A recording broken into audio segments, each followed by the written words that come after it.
And now we will have the reading of the law. Starting in Exodus, the 20th chapter, verses 1 through 17. Go ahead. And God spake all these words, saying, I am the Lord thy God, which have brought thee out of the land of Egypt, out of the house of bondage. Thou shalt have no other gods before me. Thou shalt not make unto thee any graven image, or any likeness of anything that is in heaven above, or that is in the earth beneath, or that is in the water under the earth. Thou shalt not bow down thyself to them, nor serve them. For I, the Lord thy God, am a jealous God, visiting the iniquity of the fathers upon the children unto the third and fourth generation of them that hate me, and showing mercy unto thousands of them that love me and keep my commandments. Thou shalt not take the name of the Lord thy God in vain, for the Lord will not hold him guiltless that taketh his name in vain. Remember the Sabbath day to keep it holy. 6 days shalt thou labor and do all thy work, but the seventh day is the Sabbath of the Lord thy God. In it thou shalt not do any work, thou, nor thy son, nor thy daughter, thy manservant, nor thy maidservant, nor thy cattle, nor thy stranger that is within thy gates. For in 6 days the Lord made heaven and earth, the sea, and all that in them is, and rested the seventh day. Wherefore the Lord blessed the Sabbath day and hallowed it. Honor thy father and thy mother, that thy days may be long upon the land which the Lord thy God giveth thee. Thou shalt not kill. Thou shalt not commit adultery. Thou shalt not steal. Thou shalt not bear false witness against thy neighbor. Thou shalt not covet thy neighbor's house. Thou shalt not covet thy neighbor's wife, nor his manservant, nor his maidservant, nor his ox, nor his ass, nor anything that is thy neighbor's.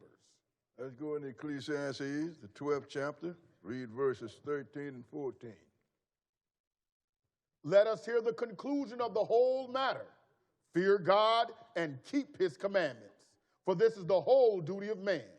For God shall bring every work into judgment with every secret thing, whether it be good or whether it be evil.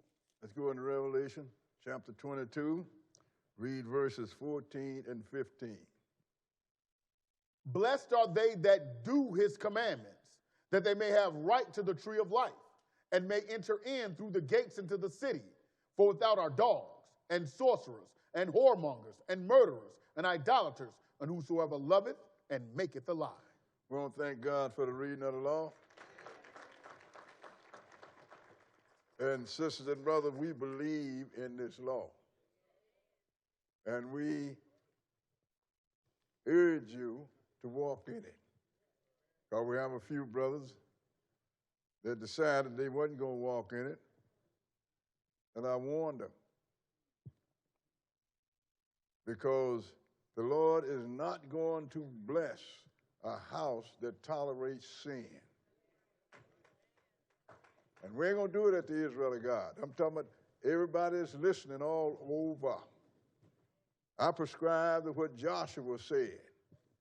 He says, for me and my house, we're going to serve the Lord. So the Israel of God is the house of God. But as long as he made me steward over it, I'm going to say, as for me and this house, we're going to serve the Lord.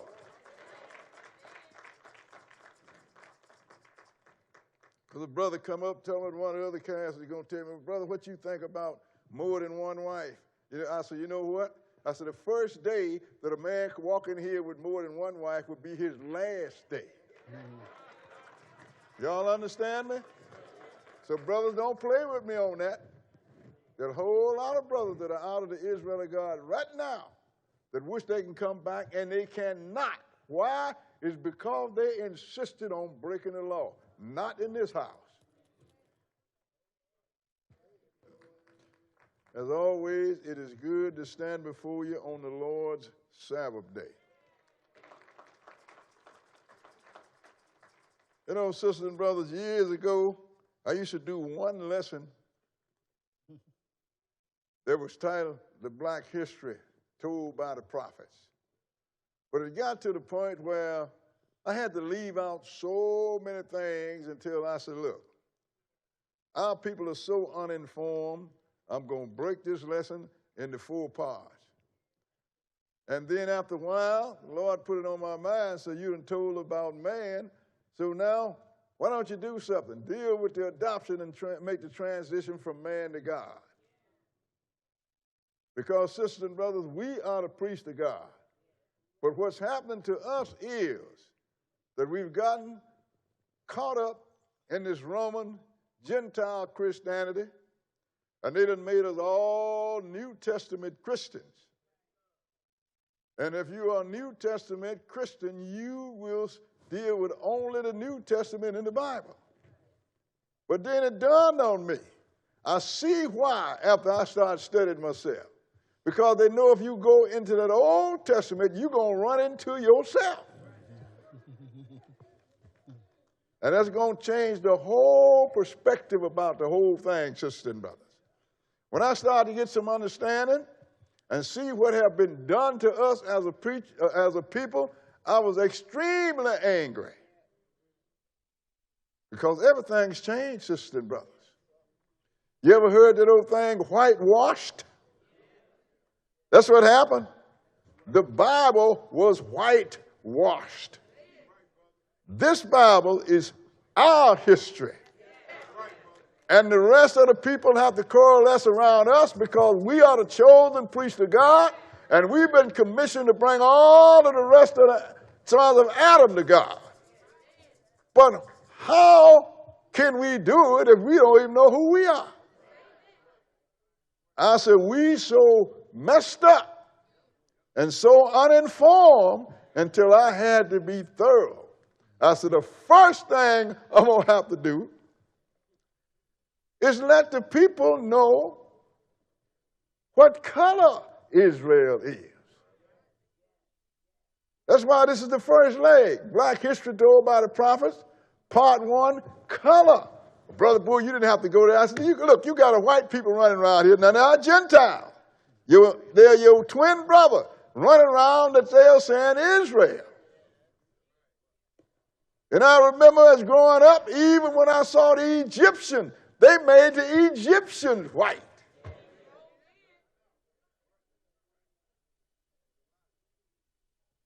But times pass and we learn and we come into information. So I like to let people know it is not that I'm making an issue out of black. It is that we need to put the facts on the table. And in order for us to find out what color Israel is, we have to compare ourselves to other people because we have been woefully misinformed. Gentiles have done it. Then you got the Hebrew teachers that don't even know they're Hebrew Israelites, call themselves Christian, they're Roman Christian. They are furthering the blinding of our people. So we have to do basics. So the first thing we're going to do is color. And how do we do that? By comparing ourselves to other people. We're going to start this in Genesis, the 10th chapter, and show you that all of us are the children of one man. But all of us didn't come out of just one of his sons. And that's Noah. He had more than one son. We're going to start at Genesis 10 and verse 1. Genesis 10 and 1. Okay, read it. Now these are the generations of the sons of Noah. Shem, Ham, and Japheth. Go ahead. And unto them were sons born after the flood. The sons of Japheth, Gomer. Now when it says after the flood, sisters and brothers, that's when the Lord, before Noah's time, he said man had gotten so wicked that it repented him that he created man. He said, so I'm going to drown them all. But then he found one man, Noah. And through Noah, he saved all his family, which ended up being 8 souls. So now, everybody on this side of the flood came out of Noah. Go ahead and read. The sons of Japheth, Gomer, and Magog, and Madai, and Javan, and Tubal, and Meshach, and Tyrus. And the sons of Gomer, Ashkenaz, and Riphtah, and Togarmah. And the sons of Javan, Elishah, and Tarshish, and Kittim, and Dodanim. By these were the isles of the Gentiles, divided in their lands, everyone after his tongue, after their families, in their nations. Now, we're going to kill an old lie. That is, if you ain't a Jew, you're a Gentile. Biggest lie ever been told. Gentiles are the children of Japhet, sisters and brothers. Got nothing to do with Jews. Levi, the priest tribe, ain't no Jew. Naphtali ain't no Jew. Dan ain't no Jew. But they're all Israelites. So who are the Gentiles? It's what we call European or just plain white people, sisters and brothers. Those are the Gentiles. Got nothing to do with Jew. They are the children of Japhet. Right. Go ahead and read. And the sons of Ham, Cush and Mizraim, Put and Canaan. And the sons of Cush, Seba and Havilah, and Saptah and Reamah and Sapteca. And the sons of Reamah, Sheba and Dedan. And Cush begot Nimrod, and he began to be a mighty one in the earth. Now, Cush, we're going to show you, that is Ethiopia, sisters and brothers, and he begot Nimrod. When I saw a TV movie a long time ago with Nimrod in it, he was lily white. Yeah.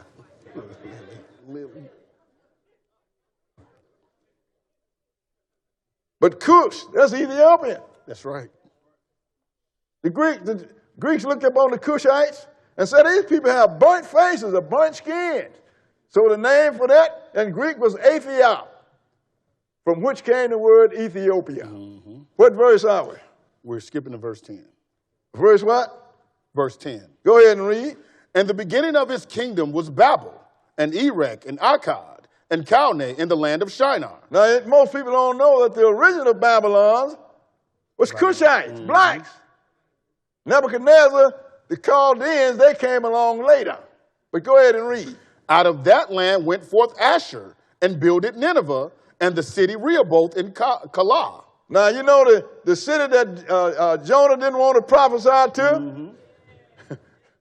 The Ninevites, which come out of Syria, black folks.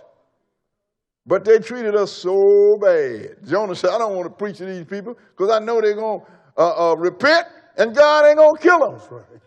Jonah wanted them to be killed. Go ahead and read. And Resen between Nineveh and Calah, the same is a great city. And Mizraim begat Ludim. Now Mizraim, that's the second oldest son. Egypt, sisters and brothers. And the Greeks looked up on the Mizraimites and said, these people are black. You know what the Greek word for black is? Egypt.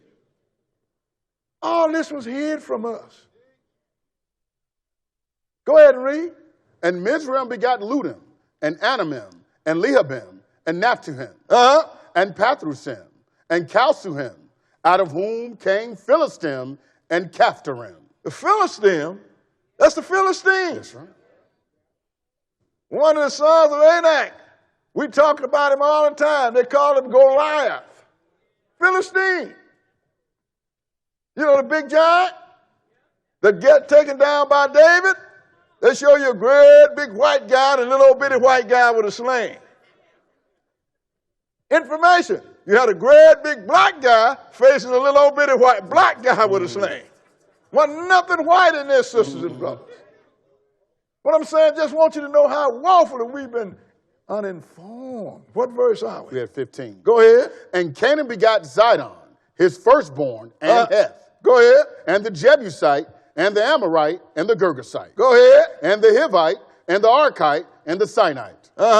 And the Arvadite, and the Zamorite, and the Hamathite, and afterward were the families of the Canaanites spread abroad. Now, there's the family of the Canaanites.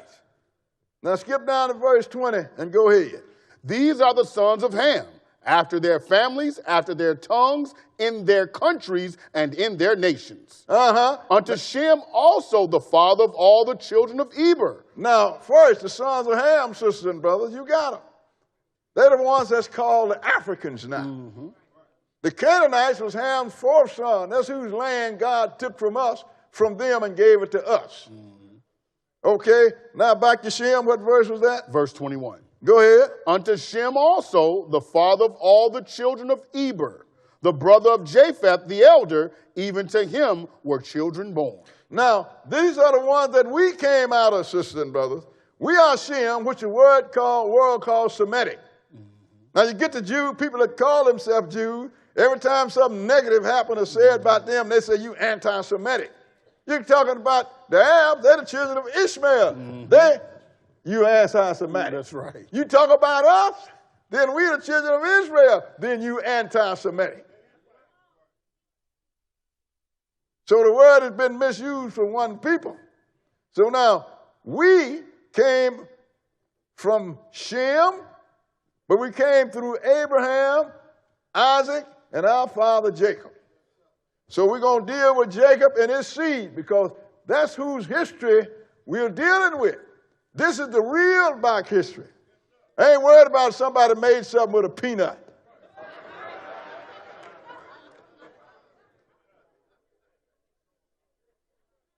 An underground railroad. Because the only history you've been taught right here, sisters and brothers, the only history you ever been taught is slave history. Ain't that correct?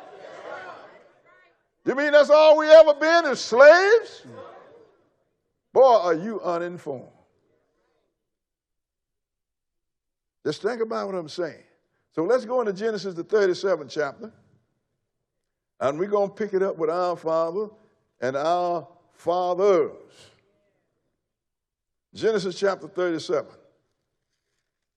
Because we are going to show you how that we have been just misled.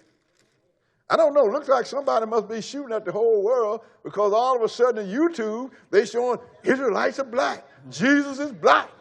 So what is this? You're talking about a guy that's been in this thing over 50 years, and all of a sudden, black all over the YouTube. I said, somebody must be drinking something. They pushed the wrong button.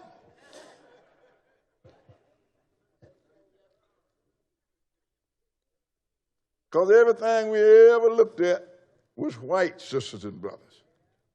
And I'm not doing this as a trying to insult anybody. We are just dealing the truth. You know, you get a Frenchman say, I'm a Frenchman. You get a German say, I'm a German. The Russian say, I'm a Russian. I say, I'm a Hebrew Israelite. Oh, you racist. Wait a minute. It's just like saying, when you say I'm a Hebrew Israelite and say I believe in Christ, you can't be no Christian. You're Hebrew Israelite. I am the one that gave the world Christianity. We're going to straighten this thing out.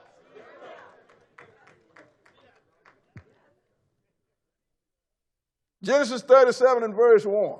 Okay, go ahead. And Jacob dwelt in the land wherein his father was a stranger, in the land of Canaan. Go ahead. These are the generations of Jacob. Joseph, being 17 years old, was feeding the flock with his brethren, and the lad was with the sons of Bilhah and with the sons of Zilpah. Go ahead. His father's wives.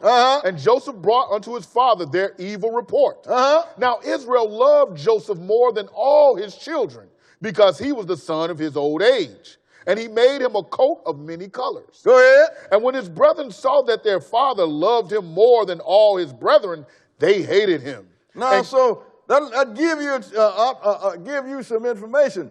Don't choose one child over the rest of the children. They're making hate. They'll make the rest of the children hate their own sibling. Plus, again, too, Joseph was a snitch. And what verse was that? We're in the middle of 4. Go ahead and finish 4. They hated him and could not speak peaceably unto him. His daddy favored, and he always blowing the whistle on him. Skip down to verse 12 now, because they didn't like their brother Joseph. Verse 12. And his brethren went to feed their father's flock in Shechem. And Israel said unto Joseph, do not thy brethren feed the flock in Shechem? Go ahead. Come, and I will send thee unto them. And he said unto him, here am I. So apparently Jacob didn't realize what he had done. So he's going to send him out there to check on his brother. Let's see what happened when they saw him. Skip down to verse 18. Go ahead. And when they saw him afar off, even before he came near unto them, they conspired against him to slay him.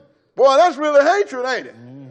Your own brothers, your older brothers conspired to kill you.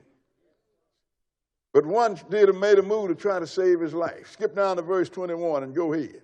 And Reuben heard it, and he delivered him out of their hands. That's the oldest brother. He delivered him out of their hands. Go ahead. And said, let us not kill him. Go ahead. And Reuben said unto them, shed no blood, but cast him into this pit that is in the wilderness, and lay no hand upon him, that he might rid him out of their hands to deliver him to his father again. So he's to cast him in the pit, So, until he could figure out how to save Joseph. But the other brothers thought that we're going to cast him in the pit where ain't no water so he can just starve to death. Yes. That's how much they hated their brother. Skip down. What was that? What verse was that? We just finished 22. Skip down to verse 24 and go ahead. Let's see what happened. Go ahead. And they took him and cast him into a pit. And the pit was empty. There was no water in it. And they sat down to eat bread, and they lifted up their eyes and looked, and behold, a company of Ishmaelites came from Gilead with their camels bearing spicery and balm and myrrh, going to carry it down to Egypt. Now, how is it that you can cast your baby brother into a pit, a hole in the ground, ain't no water, nothing, he can't get out, and y'all sitting around eating lunch? But in the meantime, while Reuben was trying to figure out how to save Joseph, here come some Ishmaelites. What verse was that? We had 26 now. Now, 20 what? We had 26 now. Now, Ishmaelites are the children of Ishmael. Their modern name now are the Arabs, okay? And we're going to learn two things on our way to learning something here. What verse are we now? We had 26. 26? Go ahead. And Judah said unto his brethren, what profit is it if we slay our brother and conceal his blood? Go ahead. Come, and let us sell him to the Ishmaelites, and let not our hand be upon him. For he is our brother and our flesh, and his brethren were content. Okay, so let's sell him to the Ishmaelites, to the Arabs. Go ahead and read. Then were passed by Midianites merchantmen. These Midianites, those are Israelites that lived in the land of Midian, okay? And They were merchantmen, and they what? And they drew and lifted up Joseph out of the pit, and sold Joseph to the Ishmaelites for 20 pieces of silver, and they brought Joseph into Egypt. Now, who was the first one to sell Israel? His own brother. Israel. Boy, we got a lot to pay for. Good may have come out of it, but when you do something that's good come out of it, but when you do it with an evil thought, then you are guilty. Go ahead and read. What verse are we? We just finished 28. Now skip down to verse 36 and let's see what the Arabs did with him. Verse 36. Go ahead. And the Midianites sold him into Egypt unto Potiphar, an officer of Pharaoh's and captain of the guard. Now we got to learn two things here. The first one, that sold you was your brother. And the second one that sold you was your uncle. Don't you know the Arabs are your uncle? Yep. People don't know that. So now, sold them to the Egyptians. So let's pick that up in Genesis chapter 37. 39. And we're going to start at chapter 39, rather. We're going to start at verse 1. 39 and 1. Genesis 39 and 1. Okay, go ahead. And Joseph was brought down to Egypt, and Potiphar, an officer of Pharaoh, captain of the guard, an Egyptian, bought him of the hands of the Ishmaelites, which had brought him down thither. So the first one that bought you, the second one that bought you was the Egyptian. Go ahead and read. And the Lord was with Joseph, and he was a prosperous man, and he was in the house of his master, the Egyptian. And his master saw that the Lord was with him, and that the Lord made all that he did to prosper in his hand. Go ahead. And Joseph found grace in his sight, and he served him, and he made him overseer over his house, and all that he had, he put into his hand. I would have did the same thing. Look like everything this guy touched prosper. Then he put his whole household. He probably was a rich man, had servants, and he put it under. You understand? Because that's what happened when you serve the Lord, and when the Lord is with you, you prosper. Excuse me for taking a lap, but that's where it is with the Israel of God. There ain't no Hebrew Israelite Bigger than us, no caps. Even the ones that walk around in soldiers' uniform.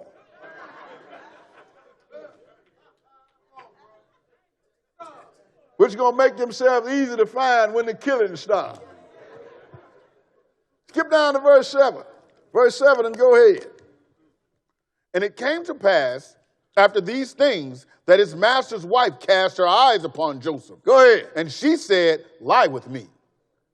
Well, But he refused. That happened a whole lot of time during the slavery, didn't it? Go ahead and read. But he refused and said unto his master's wife, behold, my master watereth not what is with me in the house, and he hath committed all that he hath to my hand. Go ahead. There is none greater in this house than I. Neither hath he kept back anything from me but thee. And so he refused. No, I can't do this.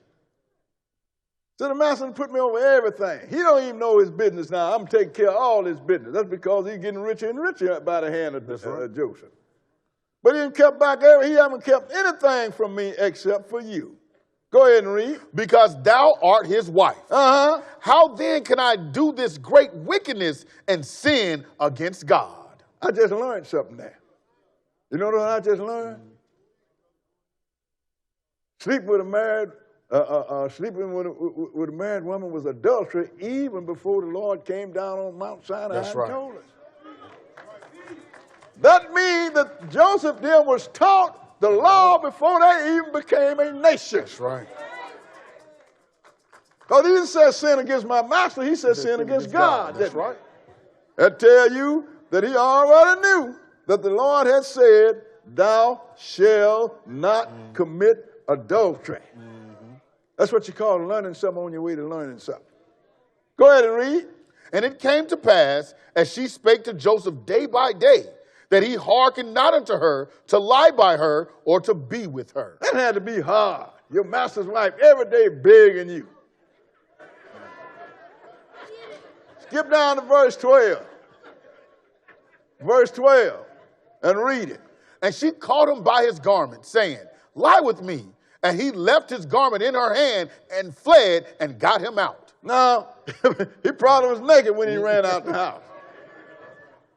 So what happened? Skip down to verse 16. Verse 16 and go ahead. And she laid up his garment by her until his Lord came home. And she spake unto him according to these words, saying, go ahead. The Hebrew servant which thou hast brought unto us came in unto me to mock me. That Hebrew brother, that old servant you brought, that old Hebrew, that you brought here, came in to mock me. Go ahead and read. And it came to pass, as I lifted up my voice and cried, that he left his garment with me and fled out. Ain't that something? Go ahead and read. And it came to pass, when his master heard the words of his wife, which she spake unto him, saying, after this manner did thy servant to me, that his wrath was kindled. And Joseph's master took him and put him into the prison, a place where the king's prisoners were bound, and he was there in the prison. Didn't even bother to investigate. He just got mad. You mean this N-word did this to me? You going to prison. But then, this was the hand of the Lord. What verse? Verse 21. Go ahead. But the Lord was with Joseph and showed him mercy and gave him favor in the sight of the keeper of the prison. So when he got there, the Lord gave him sight of the warden. You understand? And what happened? Go ahead and read. And the keeper of the prison committed to Joseph's hand all the prisoners that were in the prison. Go ahead. And whatsoever they did there, he was the doer of it. So he made him the head trustee. Nothing went down in the prison that Joseph didn't know about or Joseph didn't call. He just couldn't get out of it because he was a prisoner. That's right. But he ran it. And sometimes we're in position of control, but we are being controlled. So let's go into 40th chapter of Genesis. Genesis, the 40th chapter, because we're going to walk this thing down. And we're going to set you down in your right color. 40 and 2. 40 and 2. Go ahead. And Pharaoh was wroth against two of his officers, against the chief of the butlers and against the chief of the bakers. And he put them in ward in the house of the captain of the guard, into the prison, the place where Joseph was bound. Uh-huh. And the captain of the guard charged Joseph with them, and he served them, and they continued a season in ward. So now, these guys got put in prison, and Joseph was over them, sisters and brothers. What verse was that? You got to skip to 6. Skip down to verse 6 and go ahead. And Joseph came in unto them in the morning and looked upon them, and behold, they were sad. See, Joseph was a good trustee. He looked over the inmates. He was concerned about it. See, walking here, you see these guys, they're sad. So he want to know why. Go ahead and read. And he asked Pharaoh's officers that were with him in the ward of his Lord's house, saying, Wherefore look ye so sadly today? Uh-huh. And they said unto him, We have dreamed a dream. Go ahead. And there is no interpreter of it. And Joseph said unto them, Do not interpretations belong to God? Uh-huh. Tell me them, I pray you. Well, if it belonged to God, why are you asking? Because we were the chosen of God before he told us, sisters and brothers. Y'all understand? This is what you learn from learning something. So he said, hey, tell me the dream. Go ahead and read. And the chief butler told his dream to Joseph and said to him, In my dream, behold, a vine was before me. Uh-huh. And in the vine were 3 branches. And it was as though it budded, and her blossoms shot forth. Go ahead. And the clusters thereof brought forth ripe grapes. Uh-huh. And Pharaoh's cup was in my hand. And I took the grapes and pressed them into Pharaoh's cup. Go ahead. And I gave the cup into Pharaoh's hand. And Joseph said unto him, This is the interpretation of it. Go ahead. The 3 branches are 3 days. Uh-huh. Yet within 3 days shall Pharaoh lift up thine head and restore thee unto thy place, and thou shalt deliver Pharaoh's cup into his hand. So look, in 3 days, you're going to be restored back to your position, and you're going to be delivering Pharaoh's cup into his hand like you always did. Go ahead and read. After the former manner when thou wast his butler. Uh-huh. But think on me when it shall be well with thee, and show kindness, I pray thee, unto me, and make mention of me unto Pharaoh, and bring me out of this house. He said, look, man, 3 days you're going to be free. You're going to be restored to your position. So once you go, you'll be in the front of Pharaoh. Tell him about me. We ain't going to read all the rest of it. He said, I'm just a Hebrew down here. I ain't did nothing, but I'm serving time for nothing. Tell him about me. We ain't going to worry about the other one. Mm-hmm. But let's see when this guy mentioned Joseph. Let's go into Genesis, the 41st chapter, and start at verse 1. 41 and 1. Okay, go ahead. And it came to pass at the end of 2 full years that Pharaoh dreamed, and behold, he stood by the river. At the end of 2 full years now, Joseph's still in prison, and this guy ain't said nothing. But then Pharaoh had a dream. Go ahead and read. And behold, there came up out of the river 7 well-favored kine and fat-fleshed. Go ahead. And they fed in a meadow. And behold, 7 other kine came up after them out of the river, ill-favored and lean-fleshed, and stood by the other kine upon the brink of the river. And the ill-favored and lean-fleshed kine did eat up the 7 well-favored and fat kine, so Pharaoh awoke. So now, he saw a dream. These kine must be cows. Get all fat and robust. Come up out the river, and then some old skinny, you can see the ribs on some more 7 bad cows. They come up, and they ate up the fat cow. But still, it's obvious they were still skinny. That's right. But go ahead, and Pharaoh woke up, but God had a message. Keep reading. And he slept and dreamed the second time. And behold, 7 ears of corn came up upon one stalk, rank and good. And behold, 7 thin ears and blasted with the east wind sprung up after them. And the 7 thin ears devoured the 7 rank and full ears. And Pharaoh awoke, and behold, it was a dream. So this whole thing is, these starved and famished, the corn that came up is all bad and ugly. Corn don't eat corn, but the Lord had to use the word eat to let you know that whatever the fat the good corn had, it was consumed by the bad corn. The Lord was given a message. What verse? Verse 8. Go ahead and read. And it came to pass in the morning that his spirit was troubled, And he sent and called for all the magicians of Egypt. Go ahead. And all the wise men thereof. And Pharaoh told them his dream, but there was none that could interpret them unto Pharaoh. Now think about it. All the people that's supposed to know and have all this knowledge, he called in, but couldn't nobody tell him. Think about it now. Where'd you get that from? Think about us here in this country.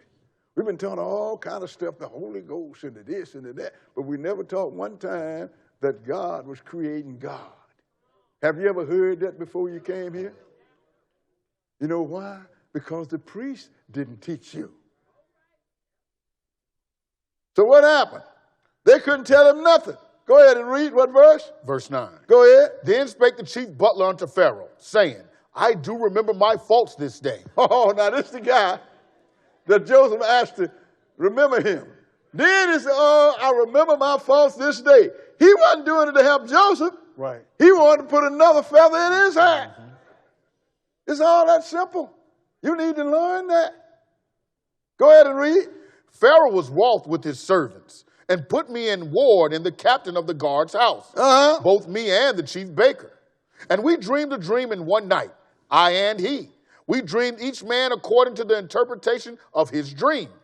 And there was there with us a young man, an Hebrew, servant to the captain of the guard, and we told him, and he interpreted to us our dreams. Now how come none of the Egyptians? Because God said in Romans the 3rd chapter that Israel, in Israel's hand is entrusted the oracles of God. That means the answers of God.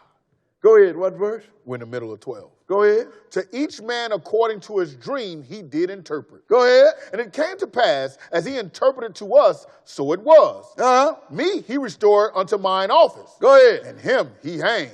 So he restored me, but he hanged him. Go ahead and read. Then Pharaoh sent and called Joseph, and they brought him hastily out of the dungeon. And he shaved himself and changed his raiment and came in unto Pharaoh. Now, you know, the Egyptians don't like hair. You look at the Egyptians, when they did have a beard, it was a little bitty string or something down there. But Israel, most of us grew beards.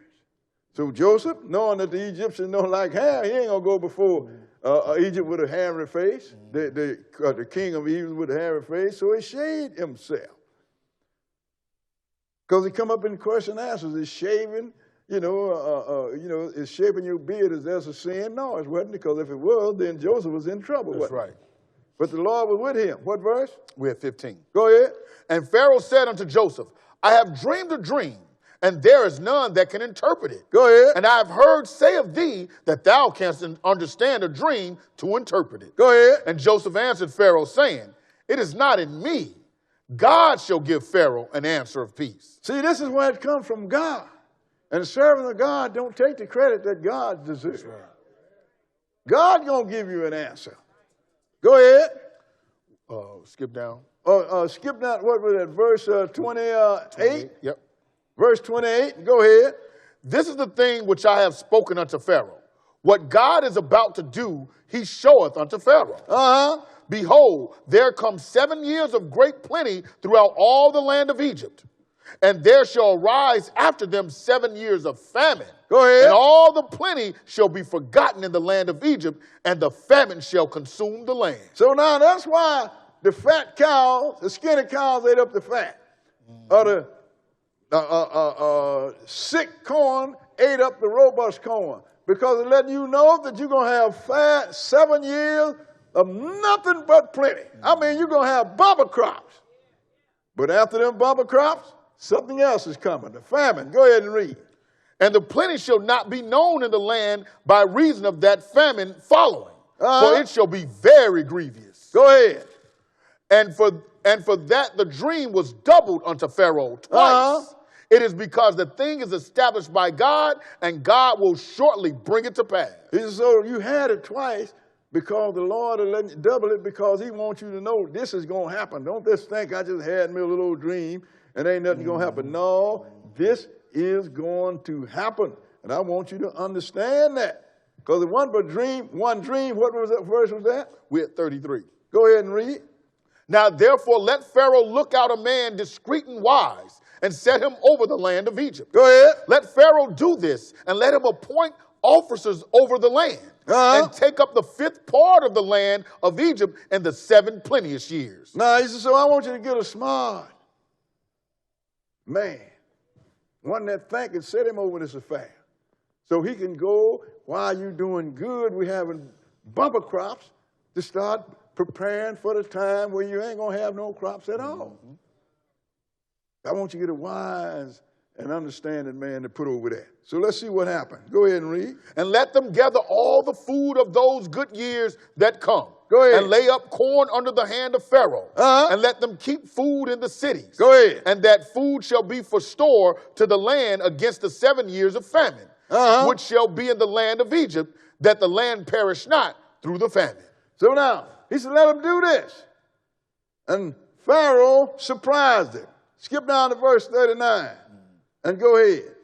And Pharaoh said unto Joseph, for as much as God hath showed thee all this, there is none so discreet and wise as thou art. Thou shalt be over my house, and according unto thy word shall all my people be ruled. Go ahead. Only in the throne will I be greater than thou. Wasn't that the way it was with that Egyptian that he got sold to? That's right. He was over all his house. Now, Pharaoh done put Joseph over all of Egypt. All of Egypt. Nobody ever told us that. Nobody at all. Go ahead and read. And Pharaoh said unto Joseph, see, I have set thee over all the land of Egypt. So, this great land of Egypt with all of this wisdom was ruled by a Hebrew Israelite. Think about what you're reading here. Skip down to verse 45 and continue. And Pharaoh called Joseph's name Zaphat-Paneah. Well, they always change our name. Didn't they change our name when we get here? You know, I had a name, had to be a Hebrew name. but I got named after my master. Go ahead and read. And he gave him to wife Asenath, the daughter of Potiphar, priest of On. So that means that Joseph married, and he gave an Egyptian woman. Go ahead and read. And Joseph went out over all the land of Egypt. Go ahead. And Joseph was 30 years old when he stood before Pharaoh, king of Egypt. That let me know this is the Lord's ministry. When did Jesus start his ministry? 30. When did the Lord say we could come into the ministry? 30. So this was the ministry of the Lord. This is what you call learning something on your way to learning something. We were going somewhere, sisters and brothers. Go ahead and read. And Joseph went out from the presence of Pharaoh and went throughout all the land of Egypt. And in the 7 plenteous years, the earth brought forth by handfuls. I mean, it was really coming. Go ahead and read. And he gathered up all the food of the 7 years which were in the land of Egypt, and laid up the food in the cities, and food of the field, which was round about every city, laid he up in the same. So Joseph prepared for 7 years for the famine to come. Now skip down to verse 53. Verse 53 and go ahead. And the 7 years of plenteousness that was in the land of Egypt were ended. And the 7 years of dearth began to come. Go ahead. According as Joseph had said. Go ahead. And the dearth was in all lands, but in all the land of Egypt there was bread. This dearth, that's talking about the famine, sisters and brothers. It was in the land of Egypt and all the other lands around them. Go ahead and read. And when all the land of Egypt was famished, the people cried to Pharaoh for bread. And Pharaoh said unto all the Egyptians, go unto Joseph. What he said to you, do. Can you believe that? This great Egyptian civilization? The king ever going to send it to a Hebrew Israelite? As a Hebrew tell you? Yes. Go ahead and read. We just finished 50. Oh, well, skip down. What was that? We keep going. 56. 56? Go ahead and read. And the famine was over all the face of the earth. And Joseph opened out all the storehouses and sold unto the Egyptians, and the famine waxed sore in the land of Egypt. Go ahead. And all countries came into Egypt to Joseph for to buy corn, because that the famine was so sore in all lands. So not only was the famine in Egypt, it was all over. But the rest of the nation didn't have Joseph. Only the Egyptian had Joseph. So he put all it together, And he was selling to all the Egyptians and everybody else. Now let's go on to 42. Genesis 42 and verse 1. Genesis 42 and verse 1, because it was in the land of Canaan where his father and brothers was. Go ahead and read. Now when Jacob saw that there was corn in Egypt, Jacob said unto his sons. Well, let's do something right quick before we go to 42. I want you to see what Joseph looked like. Will you put up on the board? They found a corn with Joseph a picture on it. Put it on the board. Did that look like a Jewish person? That's Joseph. What does it say? Read it. What does it say? Joseph. This is an image of Joseph that was found on a coin in the land of Egypt. According to the article, the back of the coin had images of wheat and corn named Joseph, viceroy of Egypt. Look pretty black to me, don't it? Okay, now let's start at 42 and 1. Okay, go ahead. Now when Jacob saw that there was corn in Egypt, Jacob said unto his sons, why do ye look one upon another? Go ahead. And he said, behold, I have heard that there's corn in Egypt. Get ye down thither and buy for us from thence, that we may live and not die. Go ahead. And Joseph's 10 brethren went down to buy corn in Egypt. But Benjamin, Joseph's brother, Jacob sent not with his brethren, for he said, lest peradventure mischief befall him. But that was his brother by his mother, because, you know, Jacob had children by 4 women. But go ahead and read. And the sons of Israel came to buy corn among those that came. Go ahead. For the famine was in the land of Canaan. Go ahead. And Joseph was the governor over the land, and he it was that sold to all the people of the land. Go ahead. And Joseph's brethren came and bowed down themselves before him with their faces to the earth. Joseph had a dream that they was doing that. Yep. The Lord had showed him before he was sold. Go ahead and read. And Joseph saw his brethren, and he knew them, but made himself strange unto them, and spake roughly unto them. And he said unto them, whence come ye? And they said, from the land of Canaan to buy food. Now, they didn't know who he was. Now, they sold him. He was 17 years old. But at this time, he was 30 when he took over from Egypt, and another 7 years was added to it. So now, what's that from 17 to 37 is what? 20 years. 20 years. So they didn't even recognize it. Now, if he had been a Jew that we know today, they might have recognized him. Wait a minute, what's this white guy doing here over Egypt? Right. But he looked like an Egyptian to them. We go ahead and read. Verse 8. And Joseph knew his brethren, but they knew not him. Go ahead. And Joseph remembered the dreams which he dreamed of them, and said unto them, ye are spies. To see the nakedness of the land ye are come. Go ahead. And they said unto him, nay, my lord, but to buy food are thy servants come. Go ahead. We are all one man's son. We are true men. Thy servants are no spies. And he said unto them, nay, but to see the nakedness of the land ye are come. He just messing with them. You know, we do that sometimes. Go ahead and read. And they said, thy servants are 12 brethren, the sons of one man in the land of Canaan. And behold, the youngest is this day with our father, and one is not. So they mentioned the young one. So that was Joseph's brother, so he wanted to see his brother.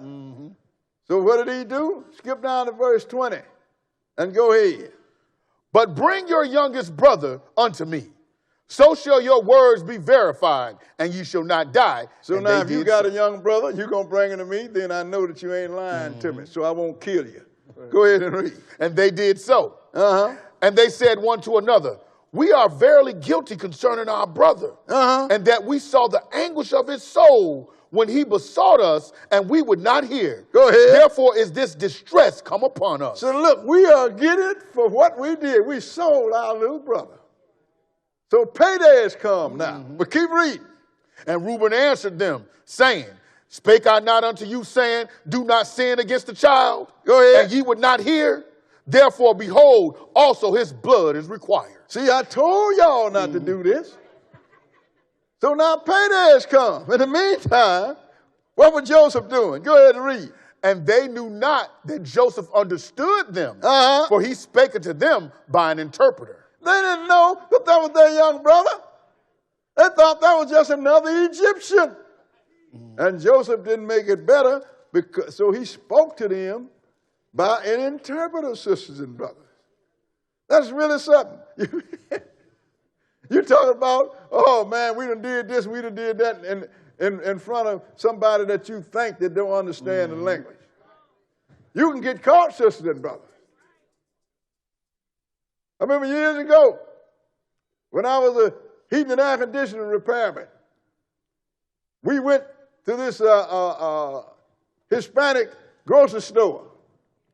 And I had a guy from Panama with me. I was training him. And they was talking real bad about us in Spanish.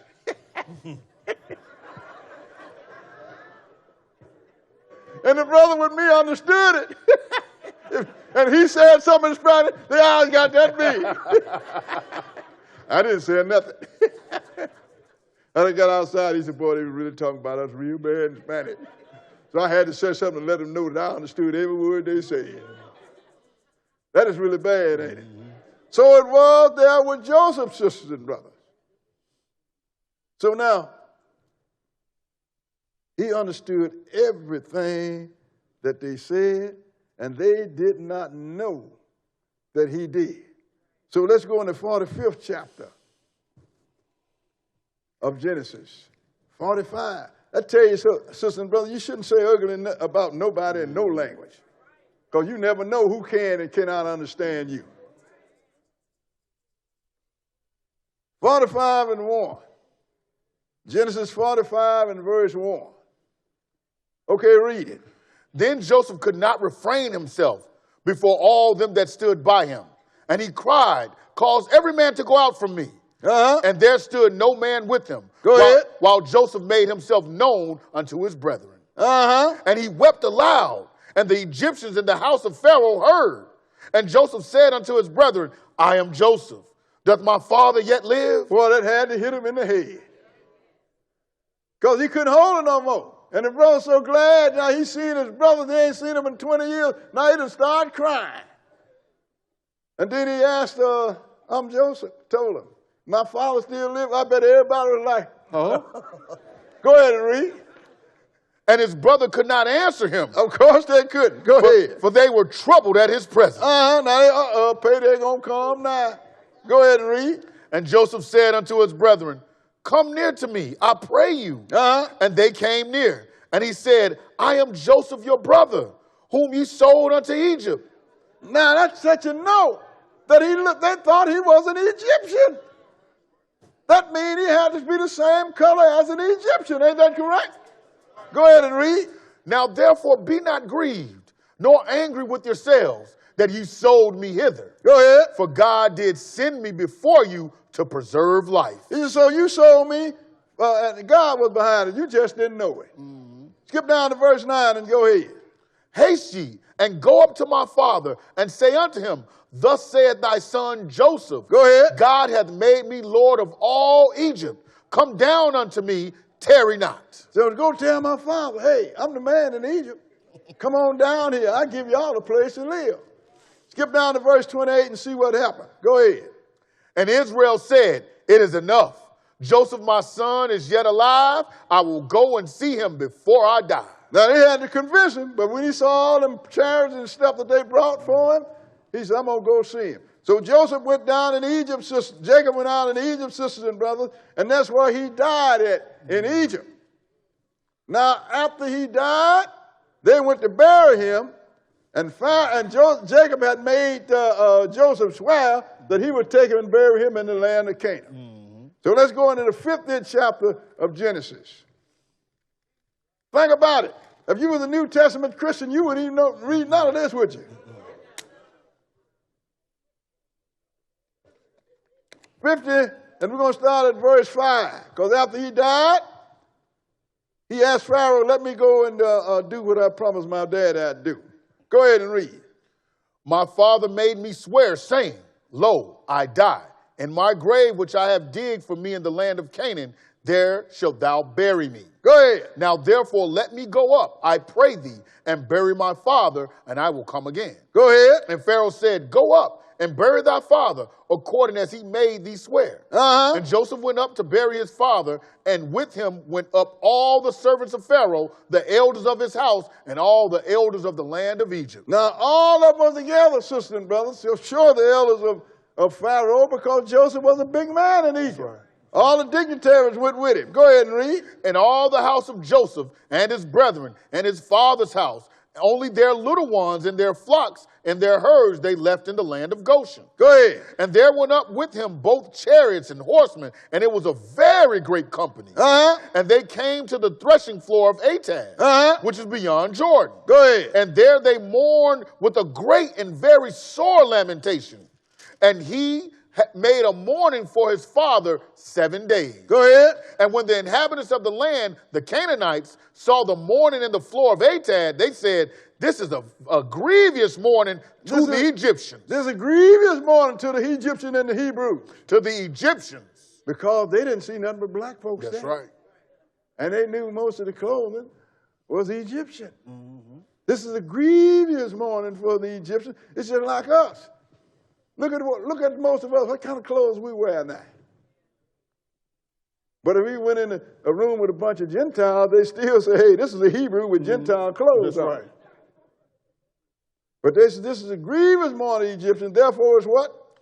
Wherefore the name of it was called Abel Mizraim, which is beyond Jordan. And Abel Mizraim mean the mourning of the Egyptian. Because Egypt is Mizraim. The Greeks looked at him and say he's black, so they called him Egypt. Now I want you to put on the board, then show King Tutankhamun his head and his throne room and his grandmother. Let's see what they look like. Got to do Tutankhamun by himself. The throne room by itself.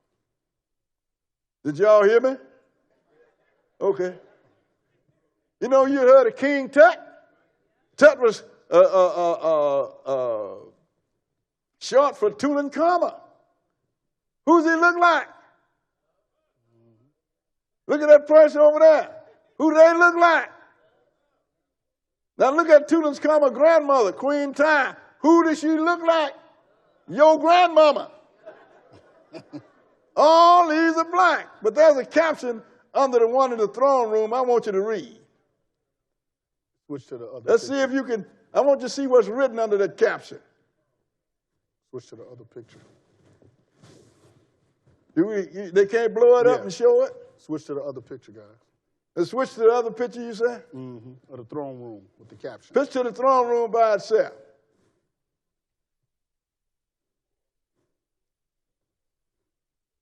No, this supposed to be taken care of. They got it. They got it. All right. And I'm going to show you what was written, this caption here. Hold on. Okay. Hold on, Brother Bourne. Read it. Hold on.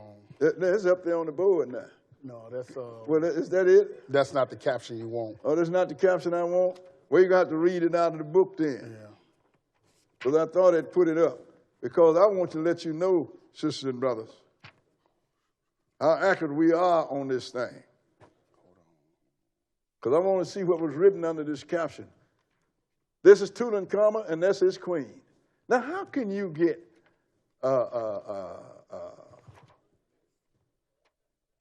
people that look like them to look like the people that call themselves Jews today? And they caught this in full color. It's in the history book. When they didn't do this, they found it. Okay? Yeah, I'm looking for the picture in the book.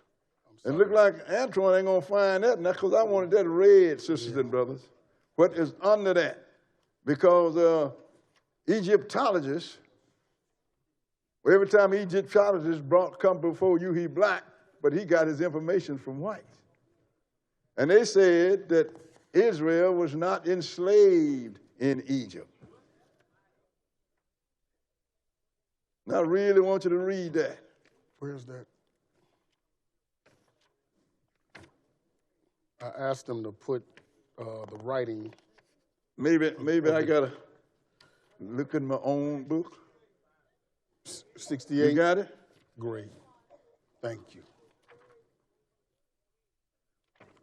I can tell you, but I want you to read it. See, because we want you to have some proof here. You got it? Yep. Okay, read what's written under that caption. Put the caption back up.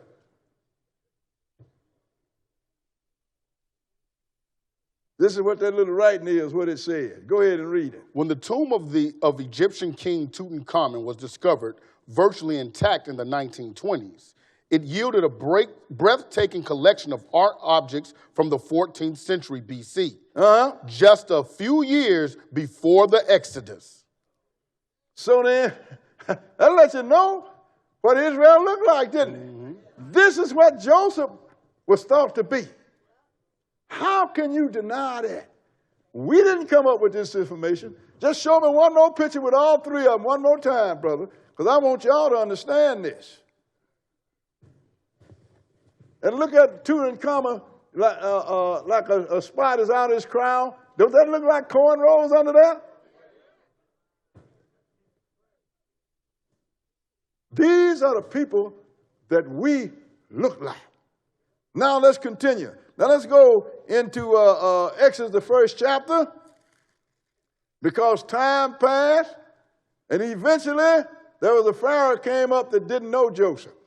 Exodus 1 and verse 1. Okay, go ahead. Now these are the names of the children of Israel, which came into Egypt. Every man in his household came with Jacob. Reuben, Simeon, Levi, and Judah, Issachar, Zebulun, and Benjamin, Dan and Naphtali, Gad and Asher. And all the souls that came out of the loins of Jacob were 70 souls, for Joseph was in Egypt already. So 70 people, he's talking about the one that came out of Jacob. Go ahead and read. And Joseph died, and all his brethren, and all that generation. And the children of Israel were fruitful and increased abundantly, and multiplied and waxed exceeding mighty. And the land was filled with them. Because can't nobody out-baby us. We can have some babies. Go ahead and read. Now there rose up a new king over Egypt, which knew not Joseph. And he said unto his people, Behold, the people of the children of Israel are more and mightier than we. Come on, let us deal wisely with them, lest they multiply. And it come to pass that when there falleth out any war, they join also unto our enemies and fight against us, and so get them up out of the land. So now they said, we're going to deal wisely. They already outpopulated us, have outbabied us, so we're going to put them and make them suffer. So they ain't going to have time to have no babies because they're going to be too busy suffering.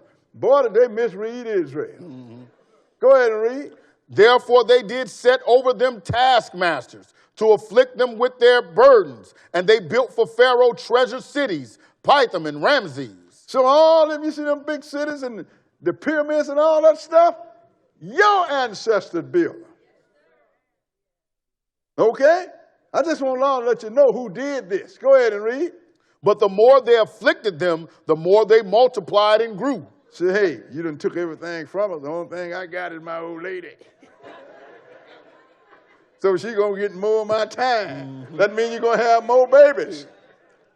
The Egyptians learned the hard way. Go ahead and read. And they were grieved because of the children of Israel. That's the end. Now skip down to verse 15 and go ahead.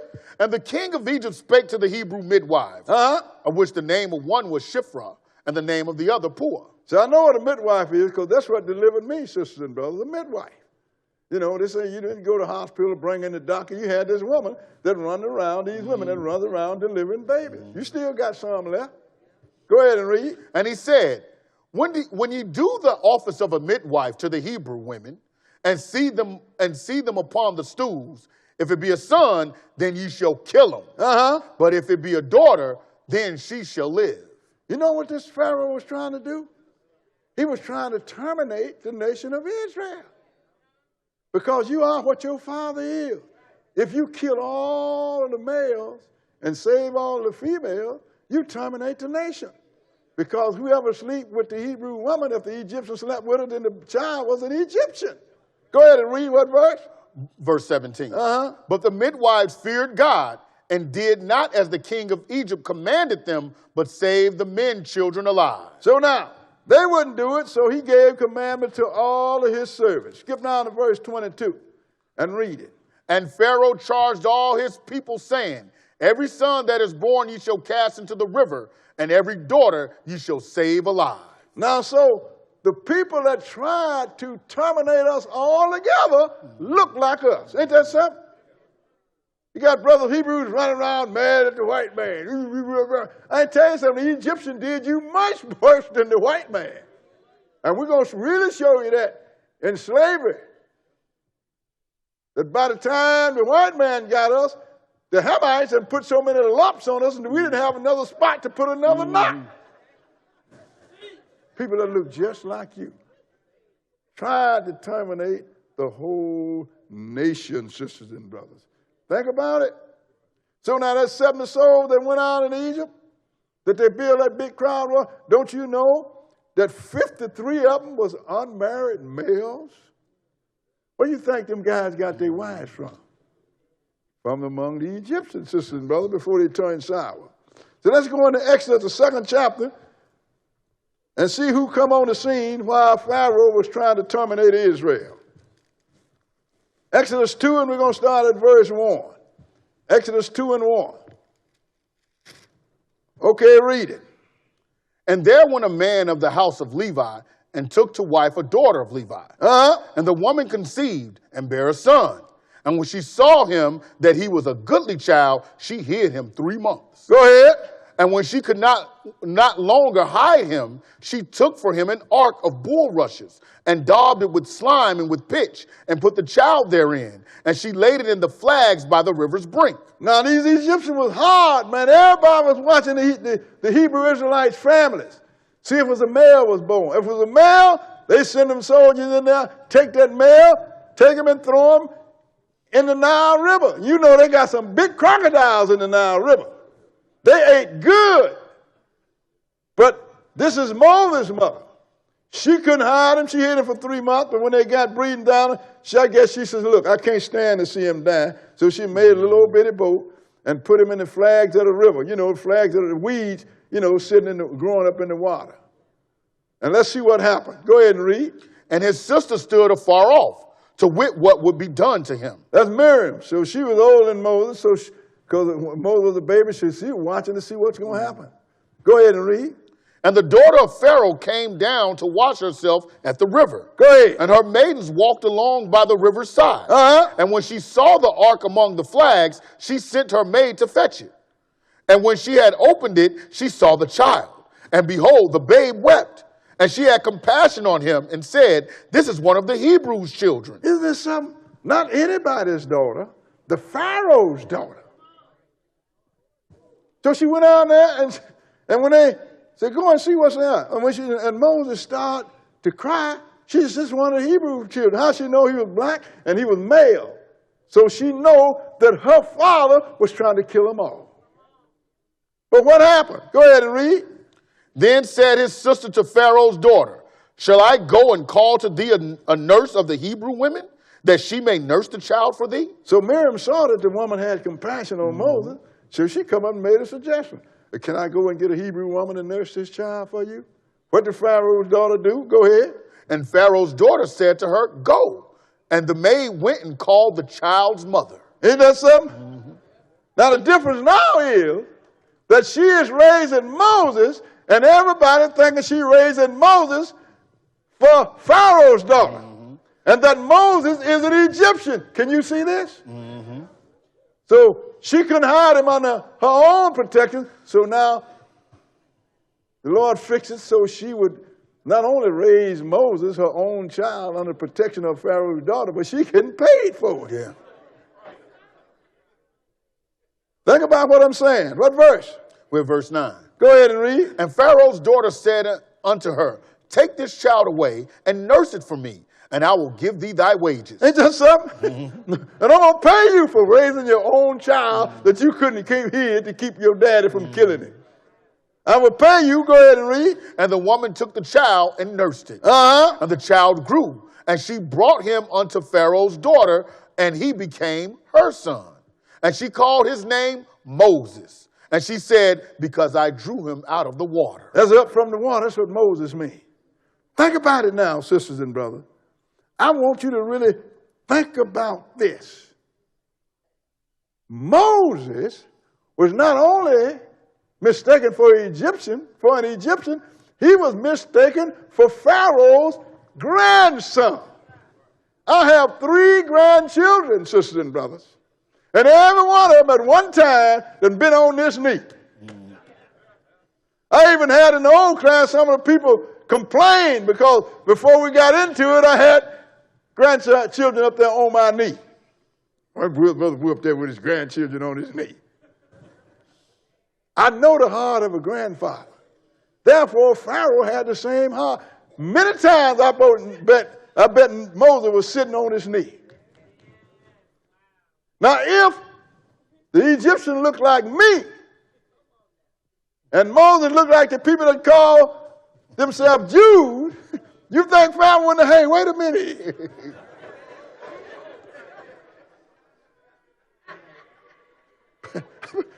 How you come up with a baby look like this and say it's yours? It wouldn't have worked. Y'all see? It would not have worked. What verse are we? We're at verse 11. Verse 11, go ahead. And it came to pass in those days, when Moses was grown, that he went out unto his brethren and looked on their burden. Go ahead. And he spied an Egyptian smiting an Hebrew, one of his brethren. Now he went out there and he saw an Egyptian beating on a Hebrew, sisters and brothers. Because Moses knew who he was. Remember, his mama raised him and weaned him, so she told him now you're a Hebrew Israelite, but you got to act like you an Egyptian, because if you don't, they're going to kill you. So all that time he spent playing like he was an Egyptian. But he went out there and saw an Egyptian beating up on a Hebrew. I can believe that his emotion overwhelmed him. And that's what he do. What verse? And he looked this way and that way. And he looked this way. In other words, he looked around, make sure there wasn't nobody watching him. What verse was that? We're at verse 12. Go ahead. And when he saw that there was no man, he slew the Egyptian and hid him in the sand. So Moses killed the Egyptian and hid him in the sand. Later on, he saw a Hebrew beating a Hebrew. And he told him, look, your brother, you shouldn't do that to your brother. He said, what you going to do? You going to kill me like you killed the Egyptian? Moses said, Israel know it. I got to get out of here. And what happened? Skip down to verse 15. Verse 15 and go ahead. Now when Pharaoh heard this thing, he sought to slay Moses. But Moses fled from the face of Pharaoh and dwelt in the land of Midian, and he sat down by a well. So now Pharaoh heard it, then he knew. I done raised up an Israelite in my house. So he wanted to kill him. I don't know what he did with his daddy, with his mother. He wanted to kill him. So this thing here was something, but he was gone. Go ahead and read. Now the priest of Midian had 7 daughters, and they came and drew water and filled the troughs to water their father's flock. Go ahead. And the shepherds came and drove them away, but Moses stood up and helped them and watered their flock. Apparently, this was a normal thing. The shepherd would let the girls draw water, then they'd come up there and take it away from them. But this time he had Moses there. He was by the well there laying down. He rose up and dealt with them shepherds. Then he drew water and he watered the flock.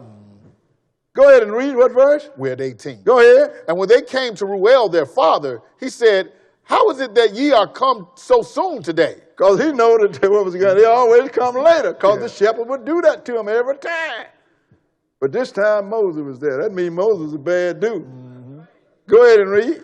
And they said, an Egyptian delivered us out of the hand. A Hebrew dressed in Egyptian clothing. An Egyptian.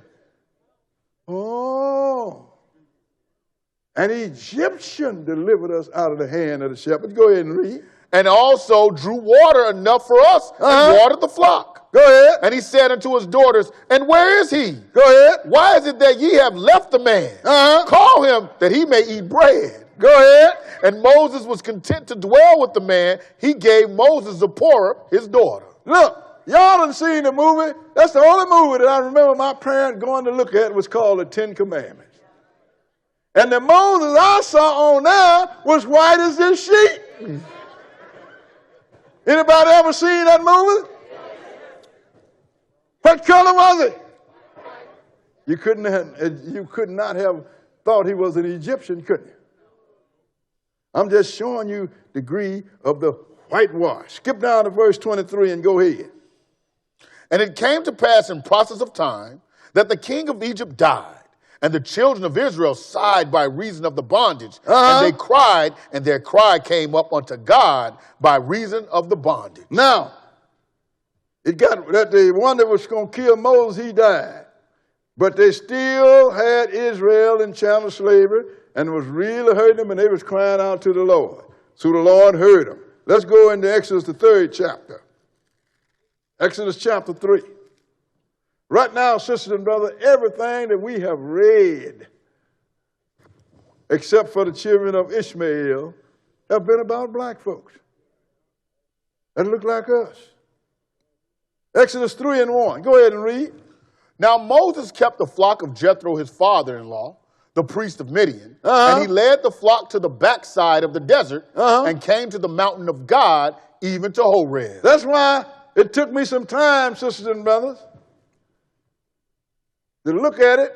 And I had a sister that write a letter to, called me, I don't know what it was, took a look at it, because I used to think that Mount Sinai, which is Horeb, was on the Arabian Peninsula. No, it is in the land of Midian. That's why I know when it's time to flee, I know exactly where we got to go. The same place, because we're going to go through the same wilderness that Moses and Israel went through. So that's in the future. That's why it helps to get some knowledge. Because when it's time to run, you got to know where to run to. Running to and fro in your living room ain't going to save you. Go ahead and read. Verse 2.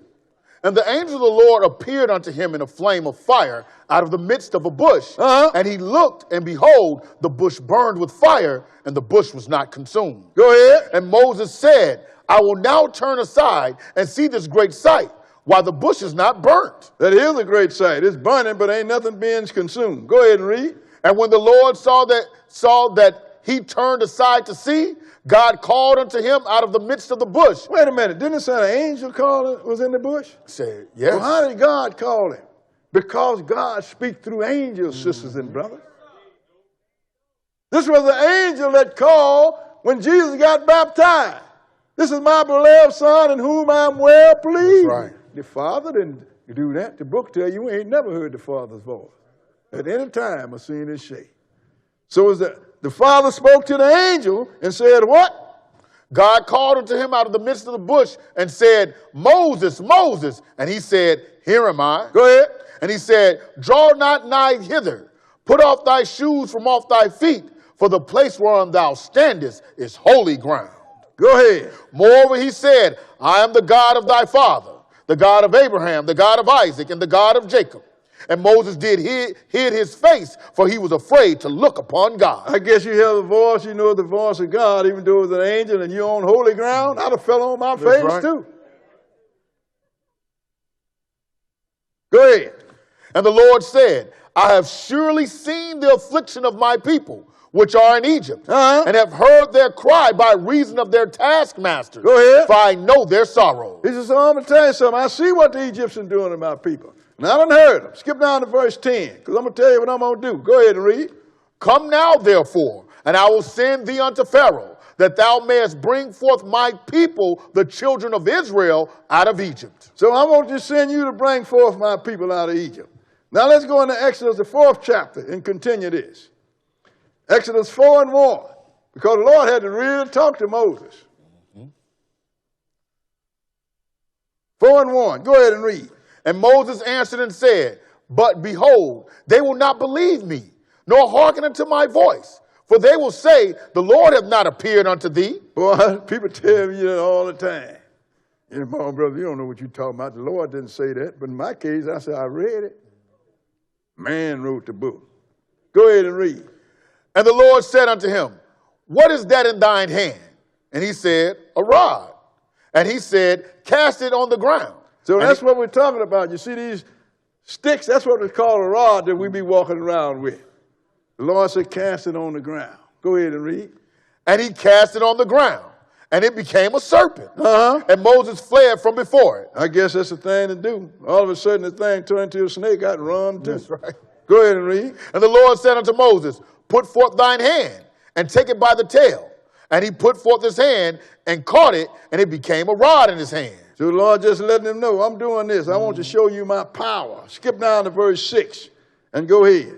And the Lord said furthermore unto him, put now thy hand into thy bosom. Uh-huh. And he put his hand into his bosom. Go ahead. And when he took it out, behold, his hand was leprous as snow. Now, how is that going to hurt a white person?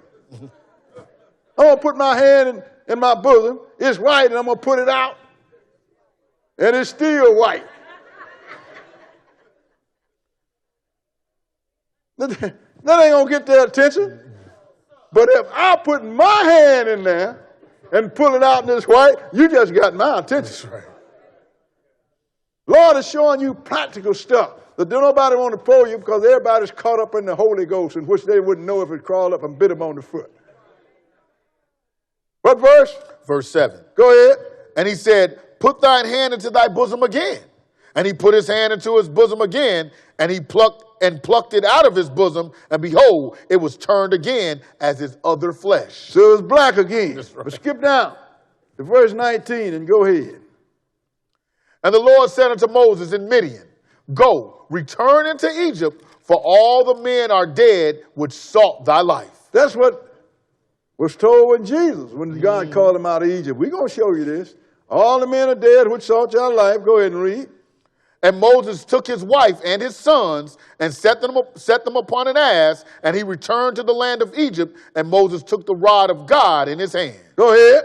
And the Lord said unto Moses, when thou goest to return into Egypt, see that thou do all those wonders before Pharaoh, Go ahead. which I have put in thine hand, but I will harden his heart, that he shall not let the people go. Another scripture you tell you, I'm going to harden Pharaoh's heart because I want to lay my hand on Egypt. Because the Egyptians had done too much damage to God's people. And that's a warning to all the people that have enslaved us. I ain't got nothing against you. I don't have nothing against you. I don't dislike you.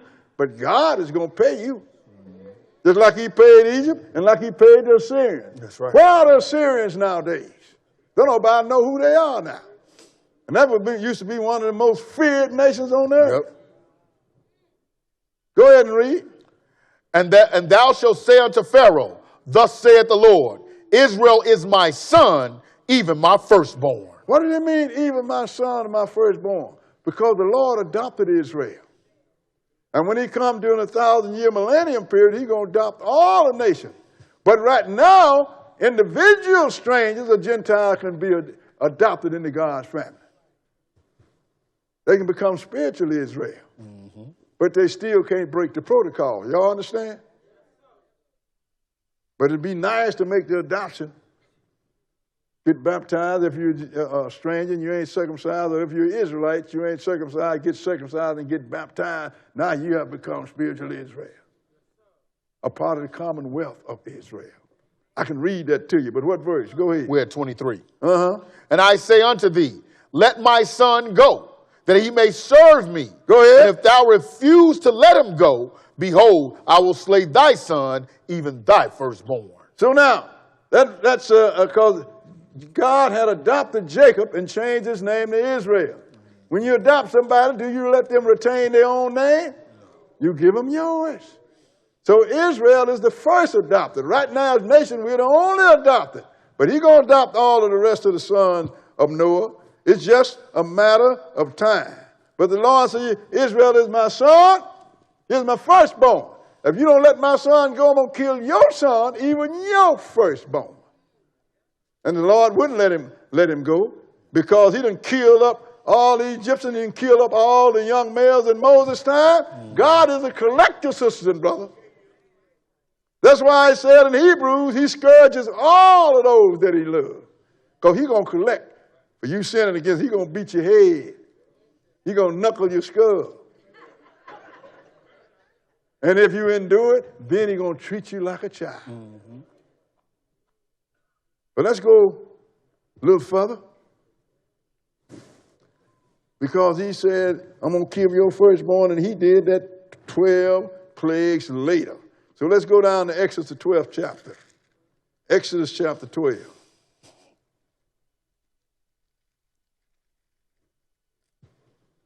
See, that is something, you know, you go in this Bible, and people keep you locked up under the New Testament and get you all locked in on the Spirit of God, the Holy Ghost this and the Holy Ghost that.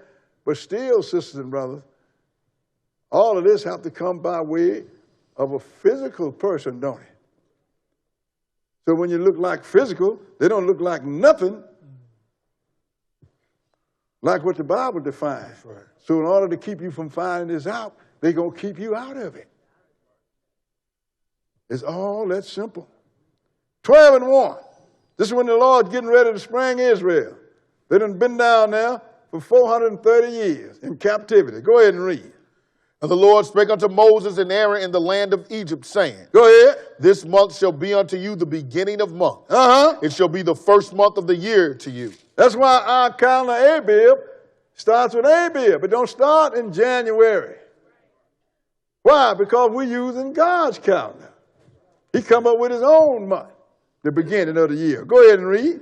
Speak ye unto all the congregation of Israel, saying, In the 10th day of this month they shall take to them every man a lamb, according to the house of their fathers, a lamb for an house. Go ahead. And if the household be too little for the lamb, let him and his neighbor next unto his house take it according to the number of the souls. Every man according to his eating shall make your count for the lamb. So I want you to get you a lamb and bring him to the house. Keep reading. Your lamb shall be without blemish, a male of the first year. Go ahead. You shall take it out from the sheep or from the goats. Now that means the first year got to be born firstborn. And it got to be a male. And it's got to be perfect.